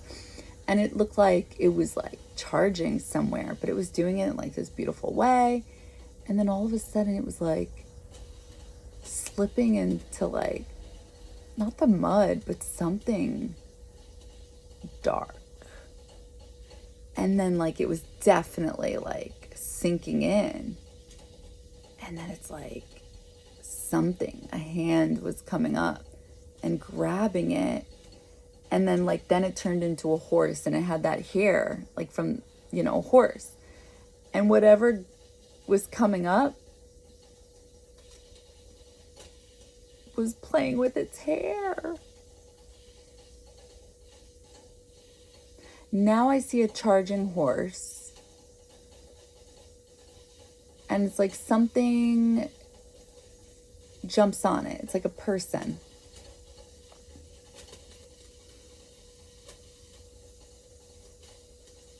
So I feel like this horse got out of whatever the fuck that was.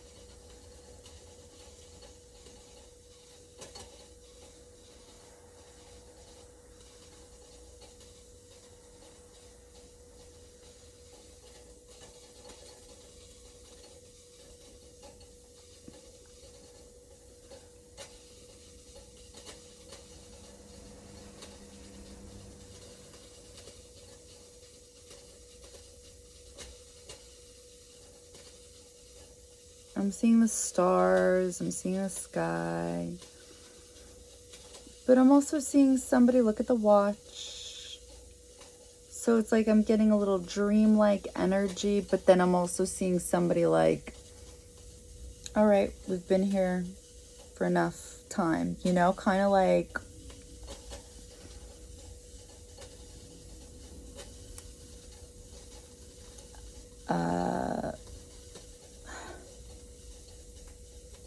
kind of like not allowing it, almost like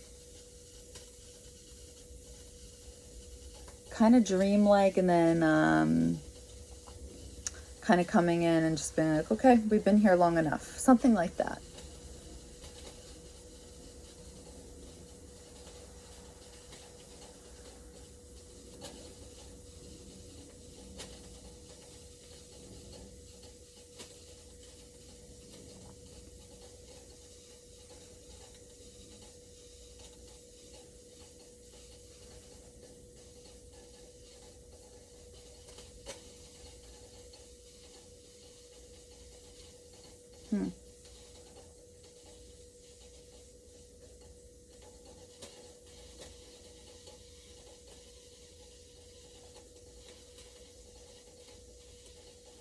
I'm seeing like through what's supposed to be your eyes and looking up at the sky and seeing things. Like numbers in the sky. Some type of imagery in the sky. It's not dreamlike though. It's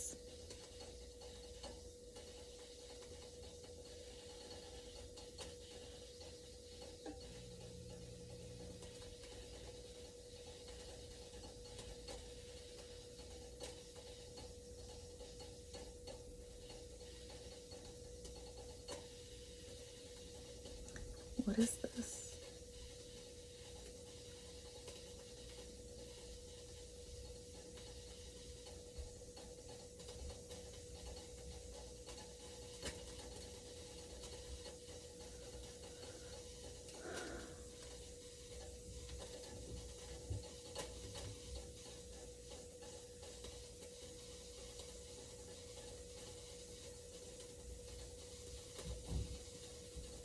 Oh, I'm seeing like a parent like drag a child and they're like, they look ashamed. So like maybe what I'm seeing is how you learn is through visionary. And somehow this is represented by a planet in the Eastern Hemisphere.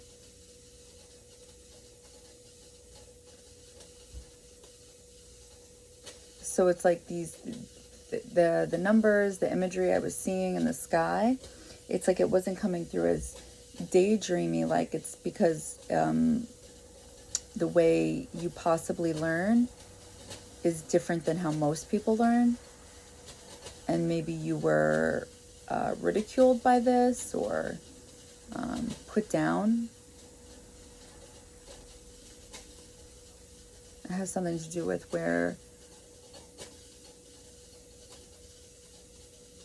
with one of your planets.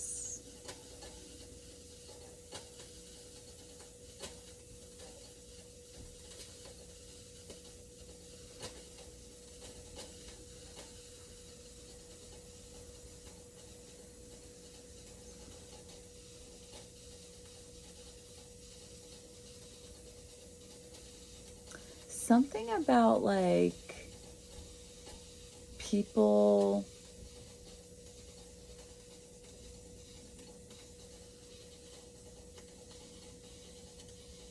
hold on. Is it you or is it other people?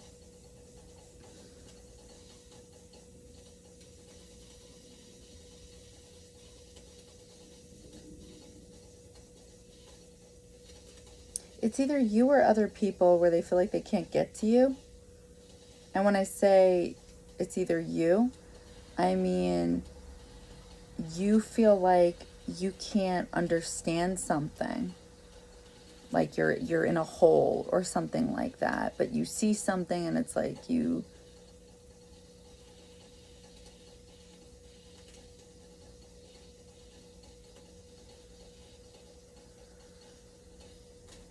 I think it may be both, honestly. Usually when I pick up on that, it's usually a mix of both energies coming through. Oh, wait, hold on. I'm going to open my eyes for a second. Water King, seeing the big picture, gaining perspective. And it's in... Yes, okay. So I feel like getting back to the learning thing, I almost feel like it's like sometimes you may see something, but you have trouble grasping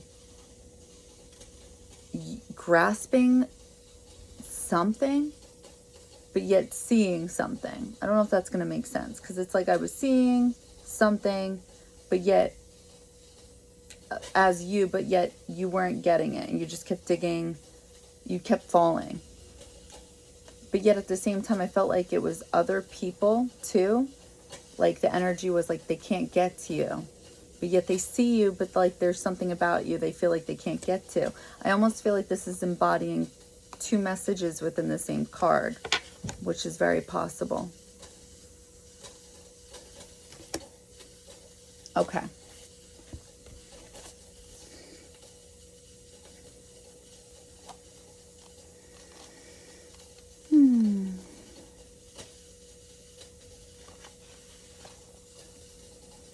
First house, arrival. The first house describes how you enter the world, your first impressions, and the birth of your journey of self-discovery. If your chart were a village map, the first house would be the gateway, an information center. Planets in the first house are just about to rise over the eastern horizon, where their sun would be just before dawn, so we feel them strongly. Action. Take responsibility for how you are perceived. As you walk in the door, assess what you lead with, what your mannerisms, appearance, and signals say. Notice if you lead with charm or prickly defenses, with your mind or heart, or whether you are versatile. Changing your approach to fit the circumstance. Investigate how this first impression affects your identity and interactions. People read what you put out, whether you are acting as a business, as a person, or as a couple. And it's up to you to ensure that how you present yourself matches your intention. If you feel misunderstood, look for misperception, yours or theirs, underneath any tension, and see what can be done to clear this lens. If you strive to be invisible, neutral, or enjoy an air of mystery and play your cards close to the chest, it becomes easier for others to project their assumptions onto you. Consider becoming more transparent and letting your inner worth shine. The first house can also bring with it a surge of temper or other strong emotion that rushes to your head like mercury in a hot thermometer. If this happens, bring your awareness back down to your feet. This metaphor also applies to a business or project. Leadership may be too strong and attention needs to be brought back to the boots on the ground. Challenge. You are challenged to see beyond the shallowness of appearances. See behind smoke screens and take responsibility for how you are perceived. Gift. Evaluate how you interact with the world as the beginning of a journey of self-discovery.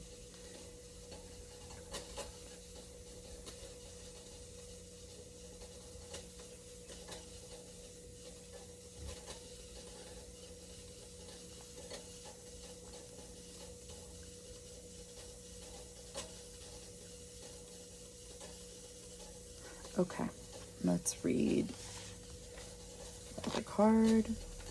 Water King in reverse. Oh, wait, wrong one. In China, giraffes were once thought to be mythical creatures with quiet temperance that share similar physical features to giraffes. The Killen were said to have the ability to observe the true nature of others and infer their intentions from their high vantage points. Giraffes were also considered magical creatures, and with their incredible proportions and with their gentle nature, it's understandable. From its impressive height, Camel Paradiddles, the giraffe constellation, also has a unique perspective and awareness of its surroundings. Kings in the tarot are often about the concept of I am and the energy that a person can achieve, craft, or analyze for oneself. The Water King is a person aware of where his heart lies, and the decisions he makes are informed by his emotions, his intuition, and his ability to perceive the intentions of others. He is a sensitive character, able to have great compassion. He is a benevolent leader. Reversed, one may be lacking some of Camel Paradiddles' ability to see the bigger picture and may be distracted by the importance of their vision. The card indicates that this is a time for looking outward and broadening one's mental horizons. Yeah, so I was definitely picking up on that for sure. And I definitely stand by what I said before, that this also represents how others are seeing you based off especially what it said before, I think in the other card, or how you possibly show yourself to others.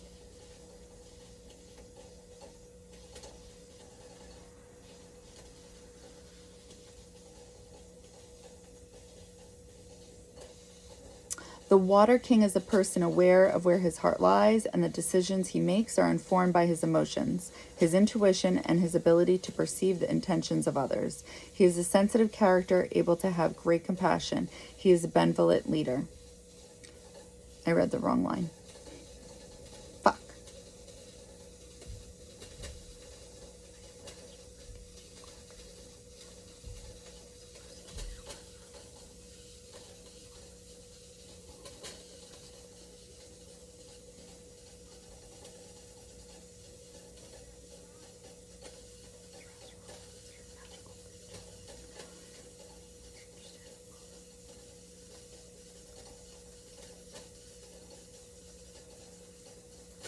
I think because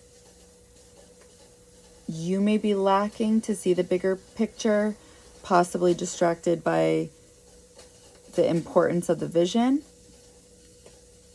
Other people may not be able to see who you really are. Reverse one may be lacking some ability to see the bigger picture, may be distracted by the importance of their vision.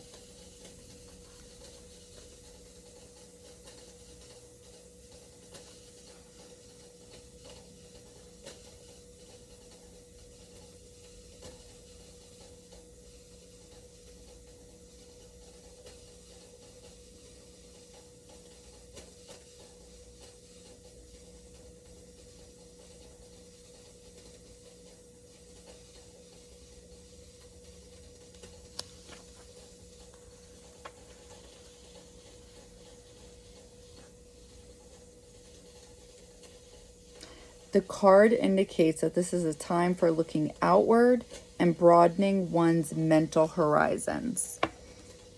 Okay.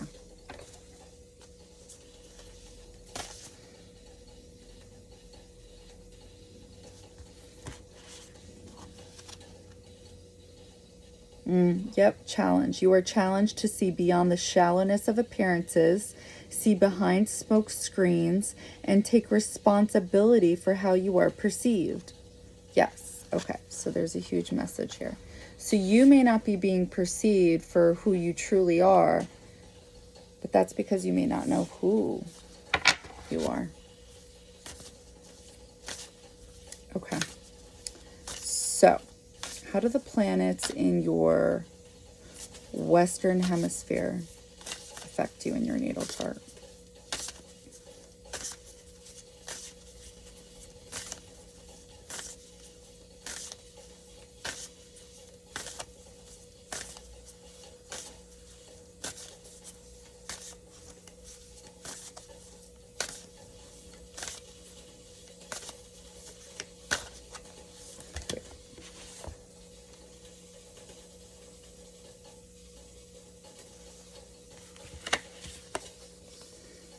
Pisces, sensitize, Western Hemisphere.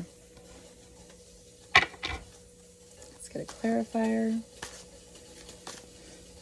Ooh, strength, water, emotional stability, endurance, resolve.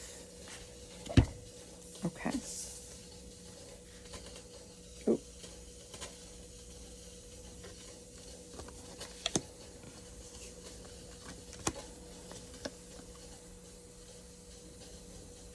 All right, so how do the planets in pile two's Western Hemisphere affect them in their natal chart?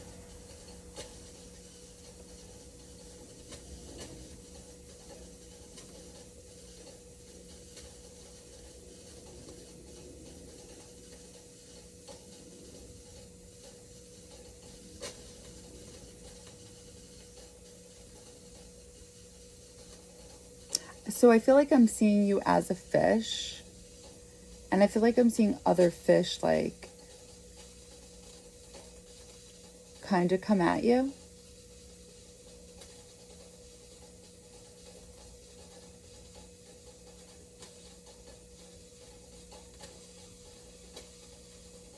Like there's something kind of, I feel like shadowy about them. Like not good. I'm not feeling good things. So, but yet I'm seeing a flower come up, clearing the air. So it's like, how do these planets affect? It's like almost like you're supposed to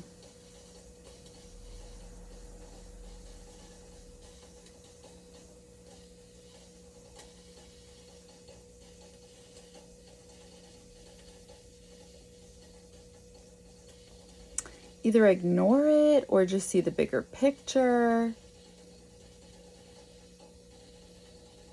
See things from a higher perspective. I'm getting like a light energy, like tons of light.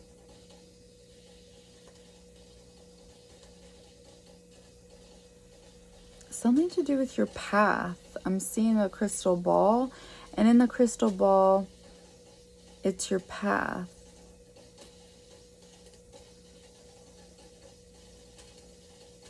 I'm going to have to say like the obvious, just intuitively going off the cards. Pisces is the, understanding that we're all one. And then the strength card came up. So, and then a crystal ball is coming through with your path. So I'm going to say, and then there's a flower with light. So it's like, and I'm seeing somebody's hand, like peace. So it's like you're supposed to have the strength to forgive people for their wrongdoings. That's like what I'm picking up on. So the planets that you have in your Western Hemisphere,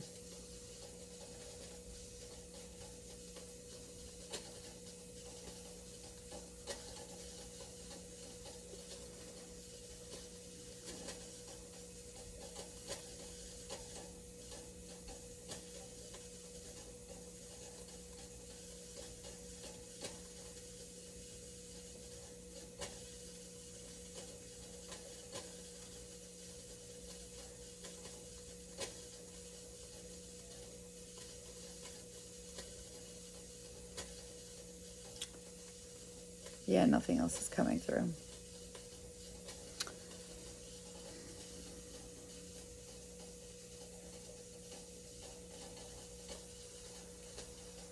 Sensitize.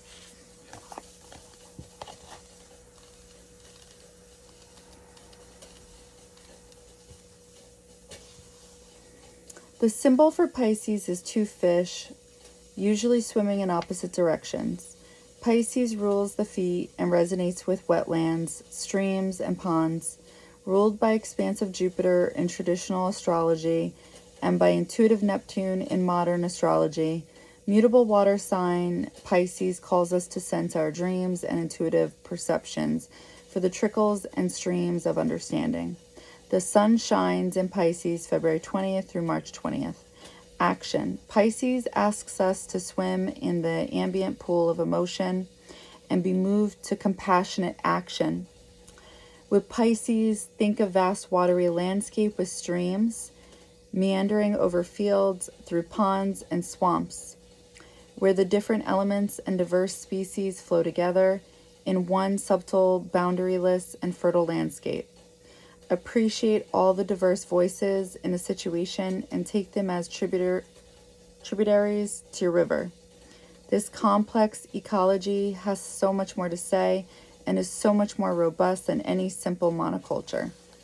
The situation you are facing is also subtle and complex, but that is its strength. This movement calls for finer perceptions, a more sensitive microphone. Be as aware of other people's feelings as you are your own, but know whose feelings are whose. Track carefully what you soak up from others and what is true to your own wellspring. Learn to honor a twin perception, what we are both individual cells with our own work to do, and that our cells embodied in the body of creation. Healthy boundaries help us do our individual work. Spiritual practice can help us shift our perception from the cell mind to our role in the body of the one. Challenge. Pisces permeability can leave you lost in a swamp, amorphous, wondering whether your sadness is your own or if it has been sponged up from your surroundings. Empathize with others, but don't try to carry everyone else's pain for them and double the burden. Gift. Tune in to a healthy ecosystem with Pisces sensitive perception. We are all cells in the body of the one. Healthy individuals contribute to the health of the whole. Oof. That sucks. It doesn't suck. It's so hard and takes time and work, a conscious effort to literally put into. I feel like there's a secret to figuring out how to forgive, and it's really not. It's kind of like the key to just the start of it to get you there. And it's really starts from the truth, which is that people sometimes just know no better. Right? Like, isn't there a time in our life where like we acted in a way where it's like we really did know no better back then? Well, I'm sure that could be true of whoever needs forgiving. You know what I mean? And there were several energies that were coming through. So it's like, you could just think of all those people as they truly knew no better. And that's why I say it's not holistic. But if it gets you going on the right path to forgiveness, then take it, run with it, just to get you going.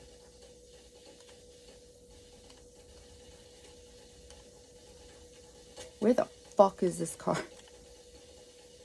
Strength. I need the strength to find this card.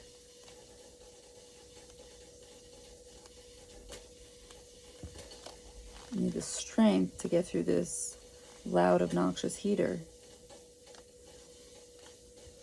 Can you just...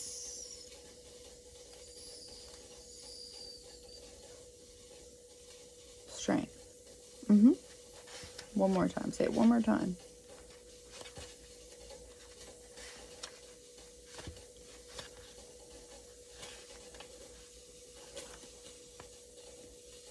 Can't pronounce half this stupid fucking constellation.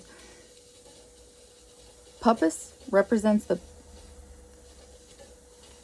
poop deck or stern of the Argo, a mythical ship crewed by Jason and the Argonauts, housing the captain's quarters and offering an ideal position for navigation and observation of the crew and sails.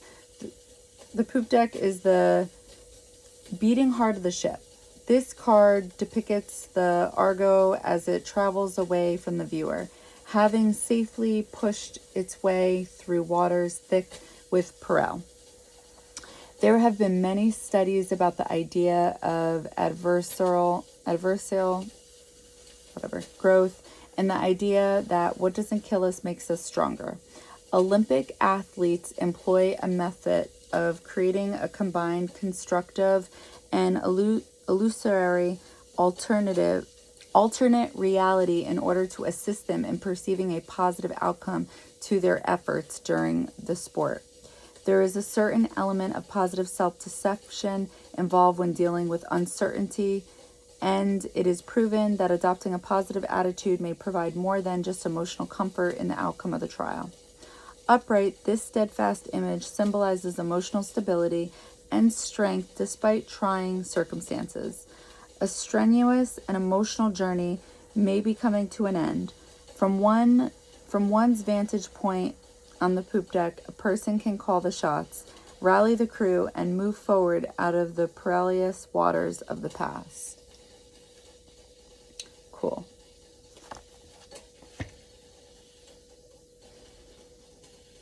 All right.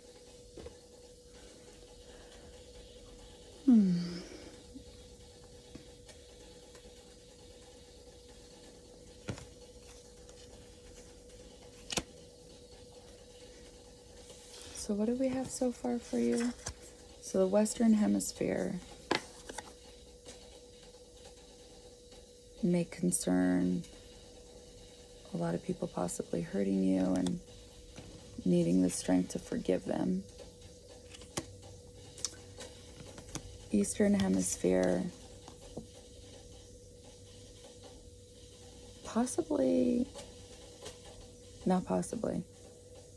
not sending the right message. So therefore people not understanding who you truly are. Okay. How does pile 2's Northern Hemisphere affect them? How do the planets in pile 2's northern hemisphere affect them?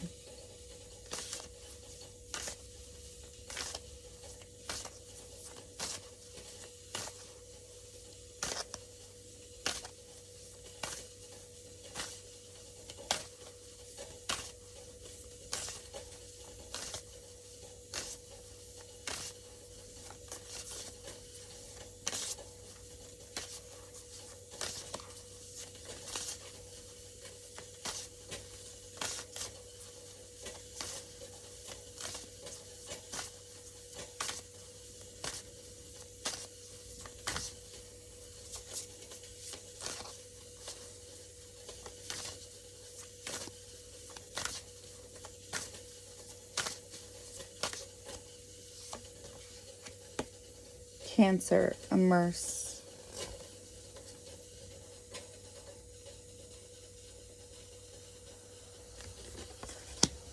Okay, let's get a clarifier.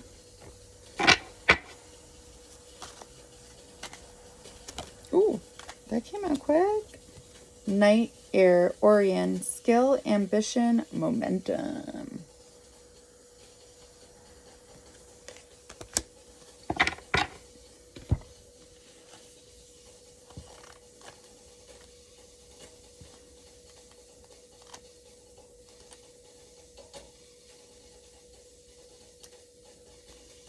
The hell? Oh.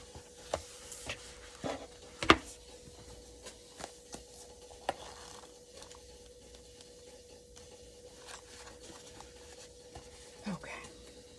Let's see.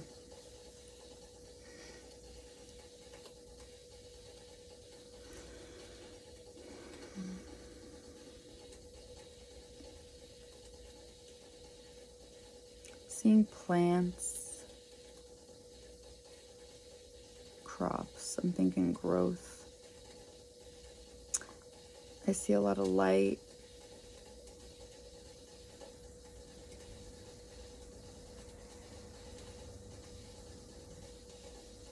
I feel like I'm seeing seats.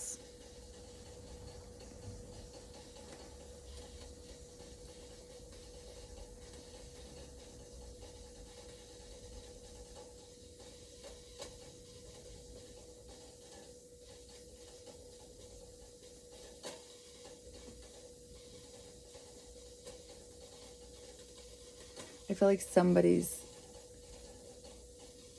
changing each seat or something like that.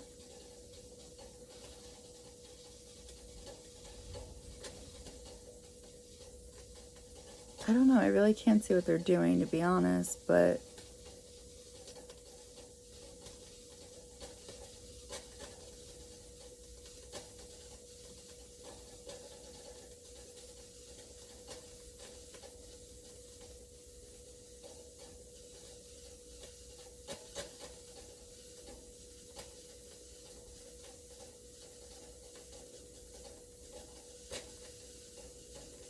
I feel like I'm seeing two separate energies.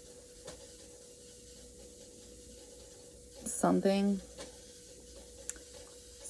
purple.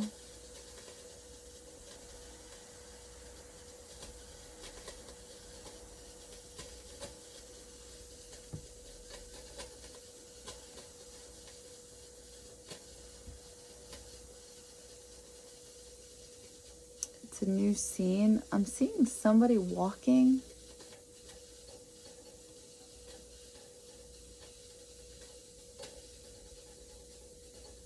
I feel like behind them, I'm seeing a wall, but I feel like there's symbols on the wall.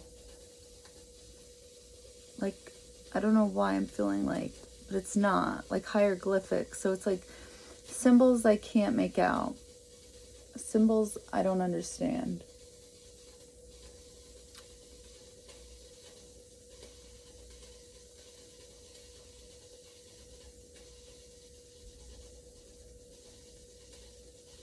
I'm definitely seeing light, and it's shining on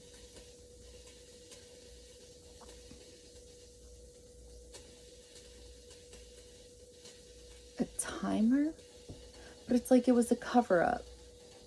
Like somebody's pulling off a sticker to it. I don't know, like, but it's still a clock, like a, or maybe that's, maybe it's not a time. Oh, sorry. Maybe the front is, it looks like a timer, but it's really a clock. Like maybe there's no time limit or something like that. Like maybe it feels like a rush of something, but it's not. It's ego or something.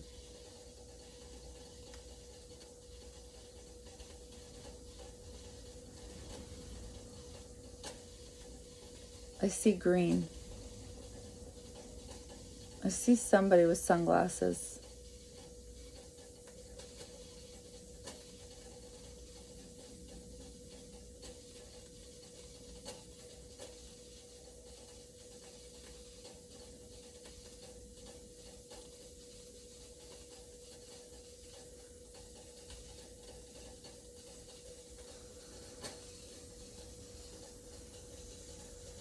Skill, ambition, momentum.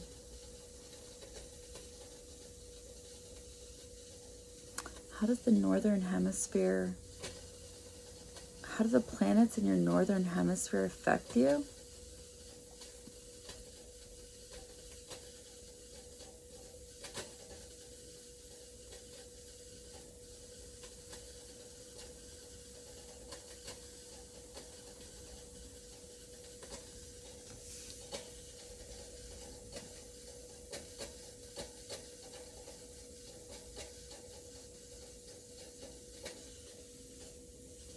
Okay, let's read.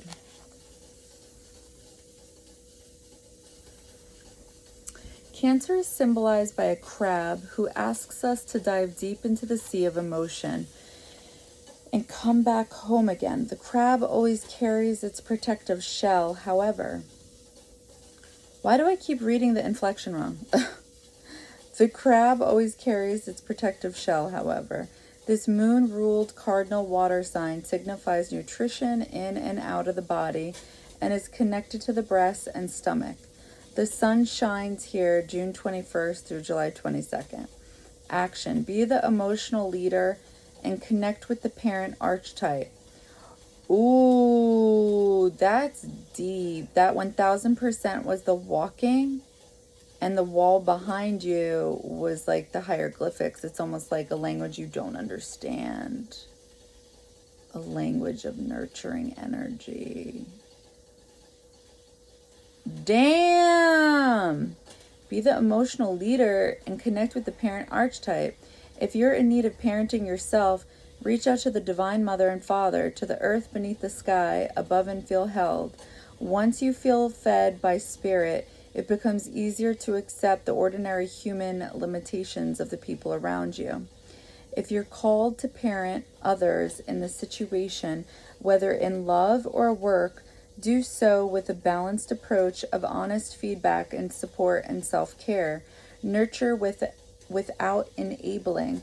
Model what you want others to do. Nourish the connections with your chosen family and tribe. Nourish bodies, gardens, communities, and your temple's hearth. Cancer calls us to deepen our relationship to home, but not to get stuck in this protective shell. If you need more out of life, you'll have to leave this safety to find what you need. Find a home base or a safe place within your soul, and from that safety, be ready to brave exploration and risk caring with all your heart. Challenge. Crabs are hard on the outside, but soft and squishy on the inside. Remember that the very defenses you think will keep you safe may actually keep important people out. Soften your shell. Wait. Was that the sticker? Crabs are hard on the outside, but soft and squishy on the inside.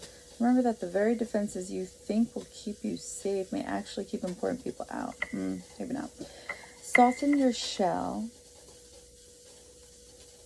keep important. Oh, sorry. You have a backbone. You have a backbone and are not protected solely by an exoskeleton. Gift. Be aware of the psychic pool in which you float. If you feel tossed by the waves or battered by the anxiety of those around you, dive down deeper and find the calm below. Float in the ocean of collective consciousness and feel cradled, nurtured by the Divine Mother, fed and cuddled. Well, well, well. Okay, so Knight of Air. Orion was a legendary hunter with abilities far beyond the average person. When hunting with Artemis, goddess of the hunt, and her mother, Leto, Orion pridefully boasted that he would kill every beast on earth. Disgusted with Orion's hubris, Gaia, the primordial goddess of the earth and mother of the universe, sent a scorpion to kill him. To Gaia's pleasure, the scorpion stung Orion on the heel and killed him. Zeus placed Orion among the heavens in memorial to his exceptional skill. Appropriately, the scorpion was eventually added to the heavens as well. Orion was an incredible figure. He had accomplished much in his life and was a figure of action, accomplishment, and ambition. Traditionally, knights in the tarot symbolize action taken using the qualities and pace of the elemental suit. Orion's abilities included strengths in tactical planning, skillful use of his knowledge, and an active desire to do more, be better, and push his boundaries. Upright, this is a card of skill, but not without its fair share of arrogance. It references using one's abilities to their fullest, acknowledging the power one has, and employing a focused, strategic plan to move forward. This card also references cockiness and vanity that are often associated with individuals that know they have extraordinary talent.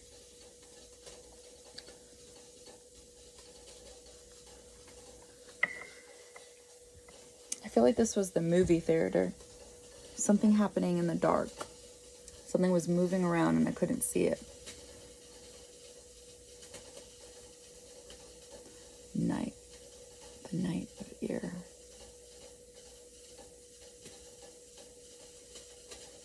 Ambition. Momentum. Momentum. So this is the clock. This is the clock. Orion was a legendary hunter with abilities far beyond the average person. When hunting with Artemis,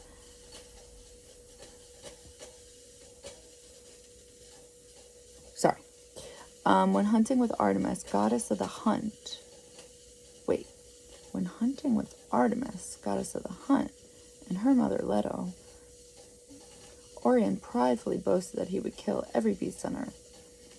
Disgusted with Orion's hubris, Gaia, the primordial goddess of the earth and mother of the universe, sent a scorpion to kill him. To Gaia's pleasure, the scorpion stung Orion on the heel and killed him. Zeus placed Orion among the heavens in memorial to his exceptional skill. Appropriately, the scorpion was eventually added to the heavens as well. Orion was an incredible figure.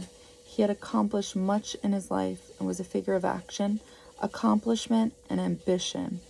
Traditionally, knights in the tarot symbolize action taken using the qualities and pace of the elemental suit. Orion's abilities included strengths in tactical planning, skillful use of his knowledge, and an active desire to do more, be better, and push his boundaries. Upright, this is a card of skill, but not without its fair share of arrogance. I almost feel like that's why the hieroglyphics was coming in. It's like we didn't understand it. I feel like it's a second message.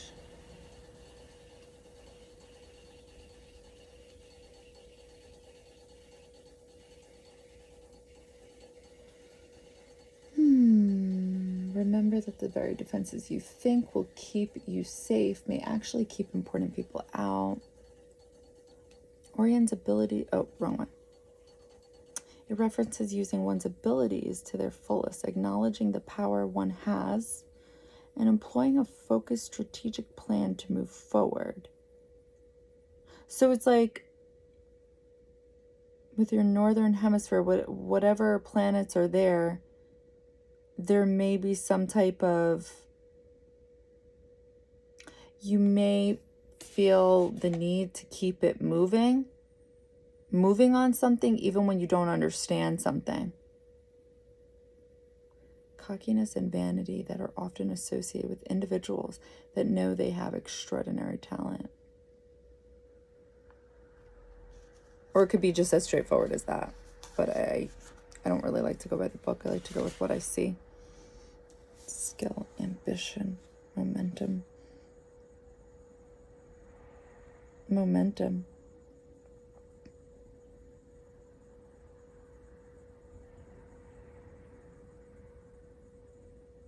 Almost like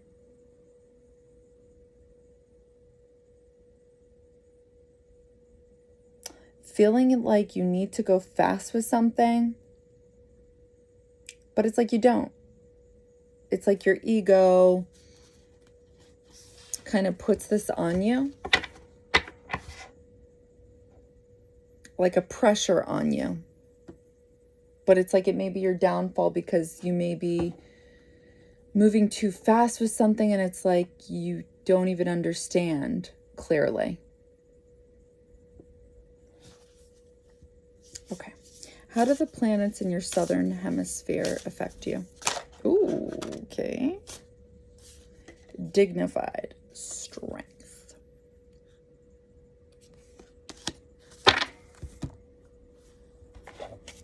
Let's get a clarifier.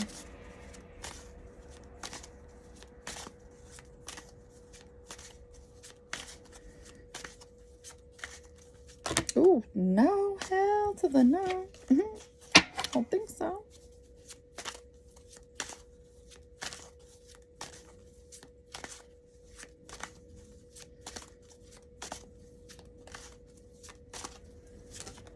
This one wants to come out. 8, Neptune, intuition, foresight, awareness.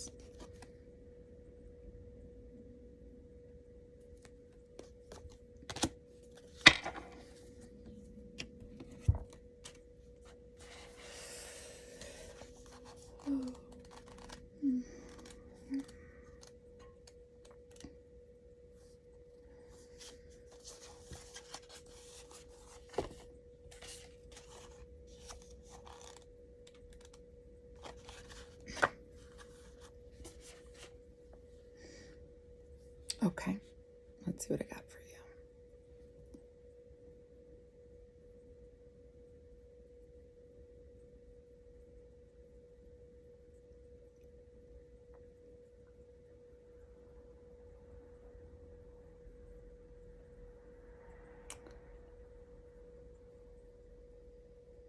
So it's foggy, yet I can see. And I feel like I saw trees before and I felt like that was a message. So I'm seeing palaces, like definitely buildings, tons of buildings.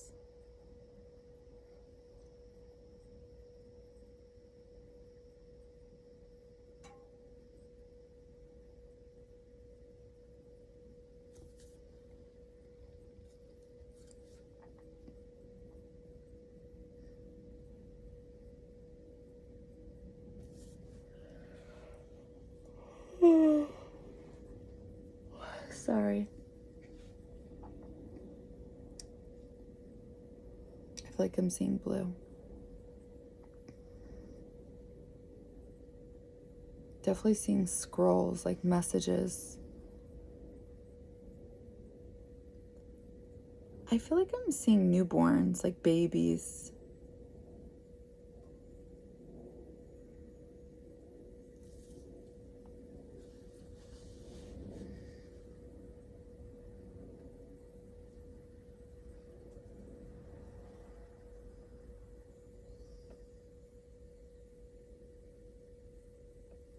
Yeah, like I'm seeing, what is that thing called? A turkey baster or something. I don't know, like the message is like just out of the oven. I don't know. And I'm definitely seeing that guy with Neptune. I'm seeing him.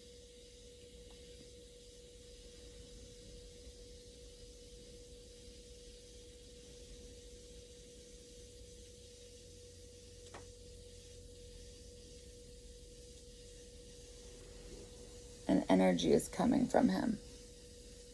So something about baby. New.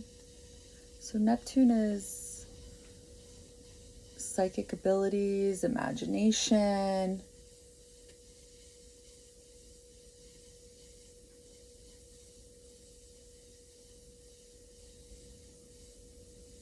I'm just following the energy right now. Where is it going?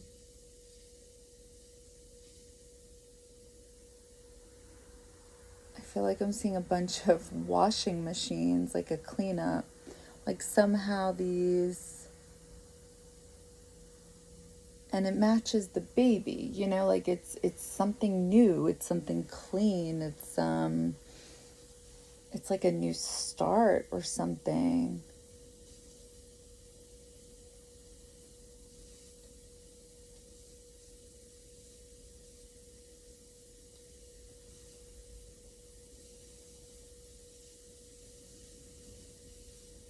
I'm now seeing the stars, the sky.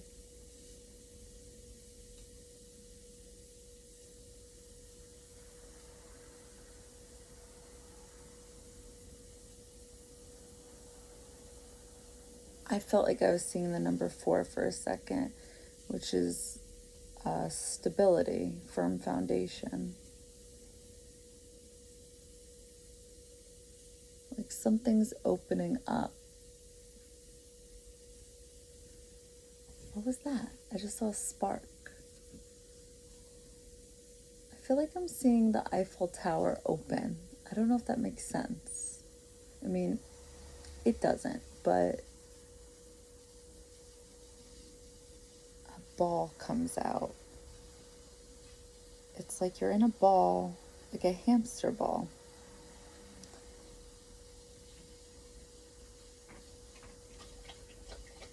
But I feel like your higher self just knocked you the fuck out of it or something. Like it came out of nowhere. Like you were like, no, not again. Like, we're not doing this. Like being too protective of yourself or something. That was funny. She was like, bitch, no. She literally fucking, oh my god, tackled you.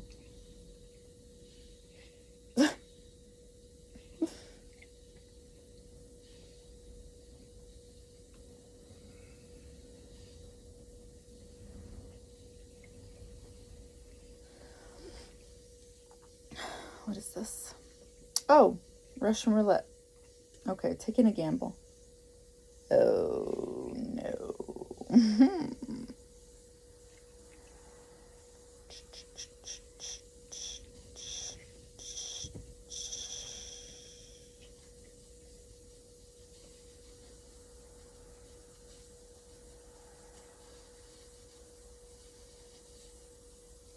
Taking a gamble.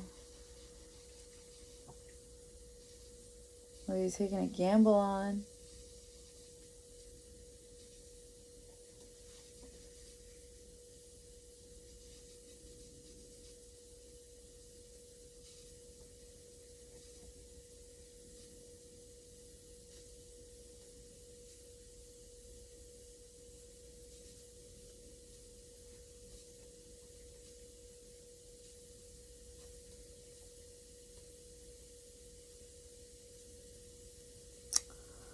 Wow, your future. Okay.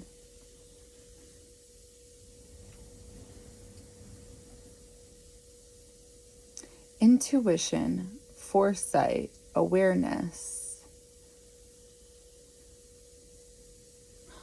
dignified strength. Okay, so let's read what these are about.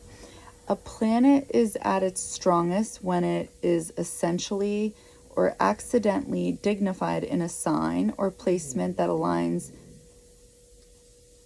What did you just say? That's what I thought. That's what I thought. With its nature that adds strength. For example, Mars is its most Mars-like when in Scorpio or Aries, the two signs it rules, or in Capricorn, which is a strong sign of leadership. A dignified planet is like the soccer player who happens to be out in front and free in the exact right place to receive a pass. Action, your voice matters. Trust that you are what's needed here at this moment. You are in your element and at the right place at the right time. So you have an advantage, but it's up to you to make a choice and run with the ball. Oh my God, you tried. You tried to run with the ball, but your higher self was like, no. Dodge the obstacles and look for the opportunities just beginning to emerge. Have faith in yourself. You have what it takes, even if you don't know it yet. It is up to you to tap into your potential and find the resources within. Play to your strengths, use your contacts, sing the song that best fits your voice. Do so with humble respect for the process. This situation is strong enough for you to fulfill your potential without stepping on another person to get ahead. The wind is with you but will not do the work for you. Take the lead, do your work, and bring your team along with you. Sorry, that's bothering me. Shit. It may be tempting to take over. Yes, it's time for you to shine, but bring everyone along with you rather than dominate them. Or you may be left high and dry once this game is over. Gift. For weeks, months, or lifetimes, you have prepared for this moment. The muscles you've built in body and soul and the understanding you have occurred are needed here at this time and place.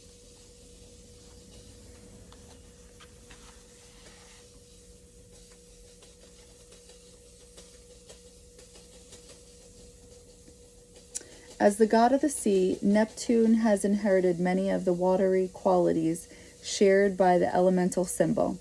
Able to intuit the motives of others, Neptune is ruler over dreams, intuition, introspection, psychic ability, and perception, often associated with the concept of higher awareness and the powers of keen observation. This card references those that are highly empathetic, in tune with their emotions, and able to connect with the emotions of others.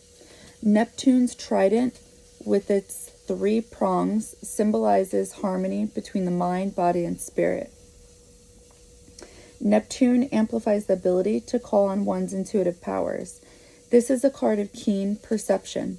Neptune fosters the ability to intuit the tone of many underlying complexities within relationships, within communication, and when in the act of negotiation.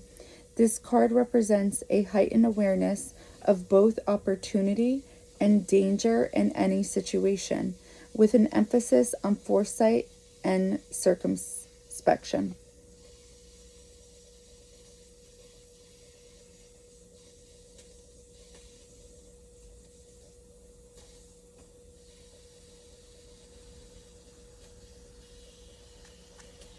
Yeah, that's what I saw. I kept seeing that you're like able to see the future is what I was able to see. All right, so dignified strength. I feel like this was symbolic of the, did I say the Eiffel Tower? I think I did.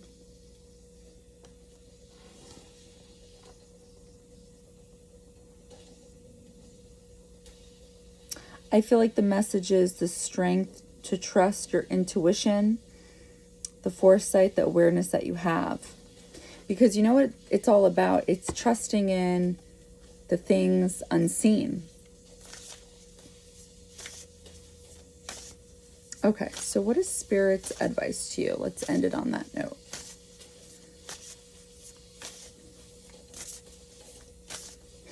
Look at this guy. He's like, don't fuck it up. It's like, you know truth. You know truth. Stop it. Okay. What is Spirit's advice to you?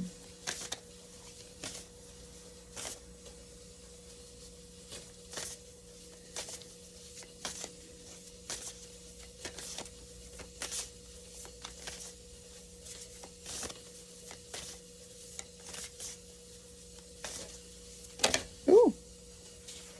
Taurus. Cultivate. Hey, forget about it. All right, let's get a clarifier.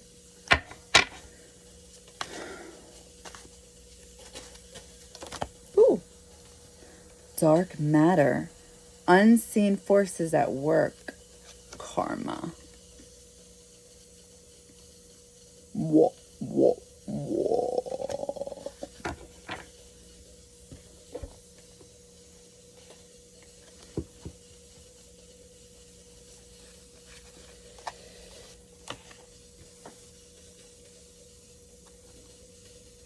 $20 and $2. 22. No, a 2's still missing, right? Thank God.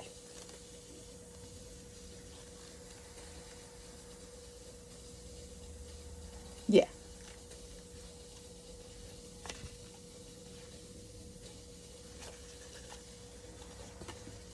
All right.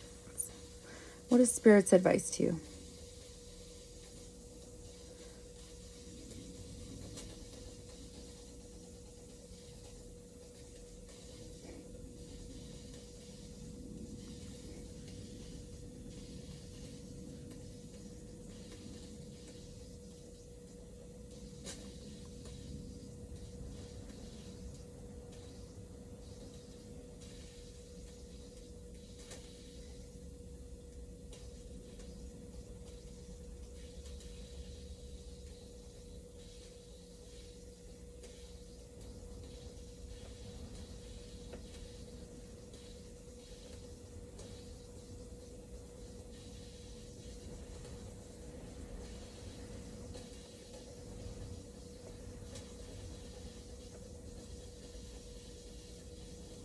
So,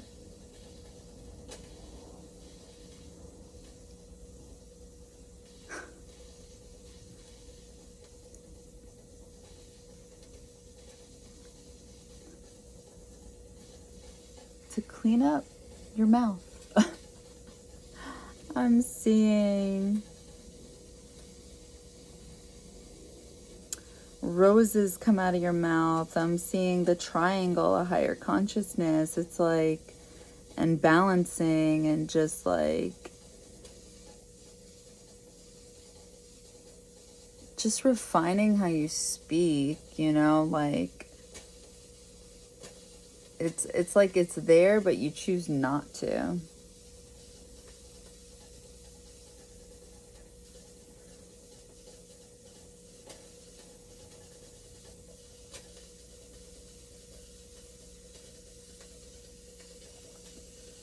But it's like so much more love can be felt on another level and expressed if you were to just do this, because, oh, I feel that. Could be, oh, that's a karmic lesson. I see why. Okay. So it's like, if you were to just do that, it's like the way that you could express this verbally, it's felt in such like a profound way, like such a deep way. I was feeling it. I saw it with people. But it's like you have issues with this because it's like there's blockage within you. You may be able to see this in your natal chart with communications.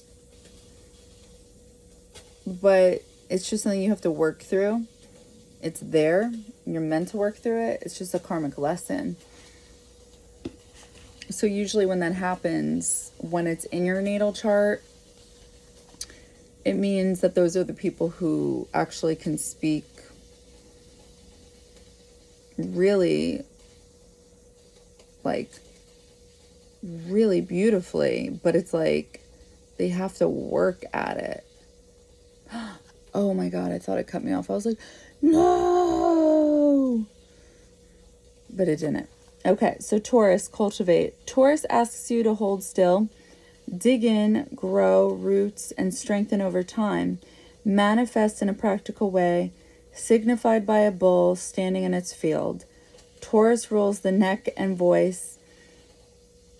Its purpose is to bring life into matter through growing wildflowers and crops, through our muscular strength and the sensual potential of our bodies, and through the solidness of our material resources. The sun shines here April 21st through May 20th. Action. Work with the metaphor of gardening. Plow the ground, plant the seeds, nurture the crops with water and fertilizer, and protect those crops from predators. Grow roots rather than travel. Investigate what concrete form your project should take and the next practical steps in that direction. Appreciate the senses. Notice what you see, smell, hear, feel, and taste. Use the senses to be in the present moment and let time flow by. Cuddle, feed. In a relationship, listen to both the signals of body chemistry and the practicalities of your life to give it a fertile field. Cultivate your garden. Like a slowly growing flower basking in the sun, find contentment in this moment. Explore the roots of the situation. Ask what feeds this idea or what feeds your soul. If you're feeling pushed about, sit, hold still, grow roots, and let the storm pass over you. Don't hurry. Play the long game as you plant and tend your crops. Challenge. Taurus, excess can lead you to mistake stubbornness for strength or look for spiritual and emotional answers in the material world. There will never be enough stuff to fill an emotional void. Sensuality is a Taurus gift, but sex alone will not fulfill a desire for love. Clarify your hunger. I was picking up on more. Taurus excess can lead you to mistake stubbornness for strength or look for spiritual and emotional answers in the material world. Gift. Everything that surrounds you is made up of matter, and the word matter comes from the Latin word matter or mother. Taurus connects you to the sacred earth mother Gaia herself, the physical vessel who holds spirit in the body, in the plants, and in the earth beneath us.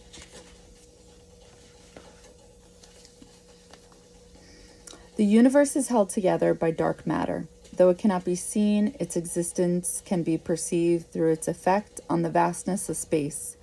Dark matter's quiet influence is perceivable only when it interacts with the space around it, making its power invisible until one inspects the environment in which it resides. Dark matter symbolizes external forces that may assist in shaping one's reality. One's reality is formed by the individual's perceptions of events and is not necessarily determined by universal cosmic rules. When an external force collides with one's life, the impact felt cannot always be explained, nor can the source of the collision always be identified. These mysterious forces are sometimes called luck, karma, or being in the right place at the right time. Some describe the karmic experience as spiritual intervention, divine beings, spirits, or mythical entities existing in a dimension parallel to this one and affecting the world with their energy. When dark matter appears in a reading, unseen forces are at work and people are subject to their whims.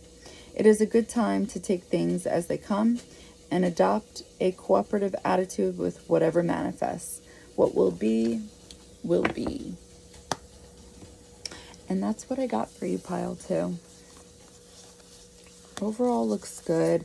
I feel like what was coming through really strong was keeping an open mind in regards to how do I describe it? Like seeing the bigger picture, like gaining perspective of like the message that you're putting out there.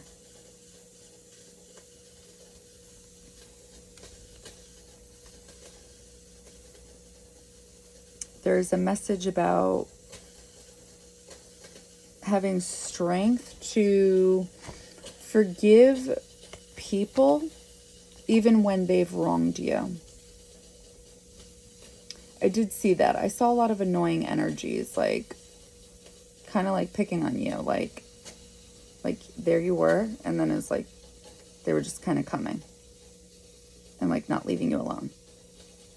But it's like you kind of just have to see it from like a higher perspective, that we're all one, which is true. We're all, but it's just hard to do that while living this thing called life. We are all going through very similar experiences, just in very different ways. And you just have to understand that that everyone has a different journey, and that we can only understand to a different perspective, you know, that not everyone's can be spiritually awakened, or they can, but to a very limited degree. Some of us are not meant to be awakened, so it's like some of us can't even understand this. So it's like, where do you meet them when this is of interest to you? You just have to keep a very open mind, and you have to have compassion for people.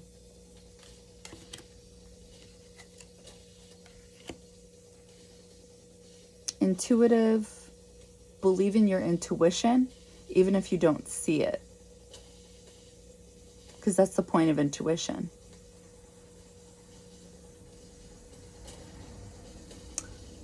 Fine-tuning with how you speak.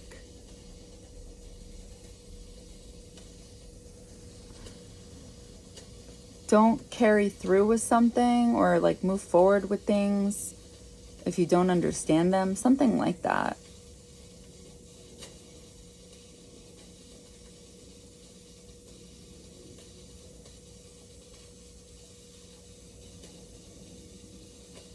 A lot of water energy, Venus coming through.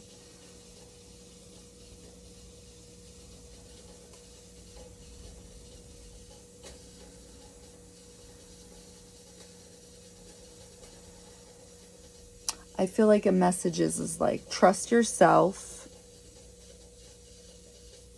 Know thyself, so you send the right message about yourself. Because if you don't know who you are, then you're not going to send the right message. And you can't get mad about that.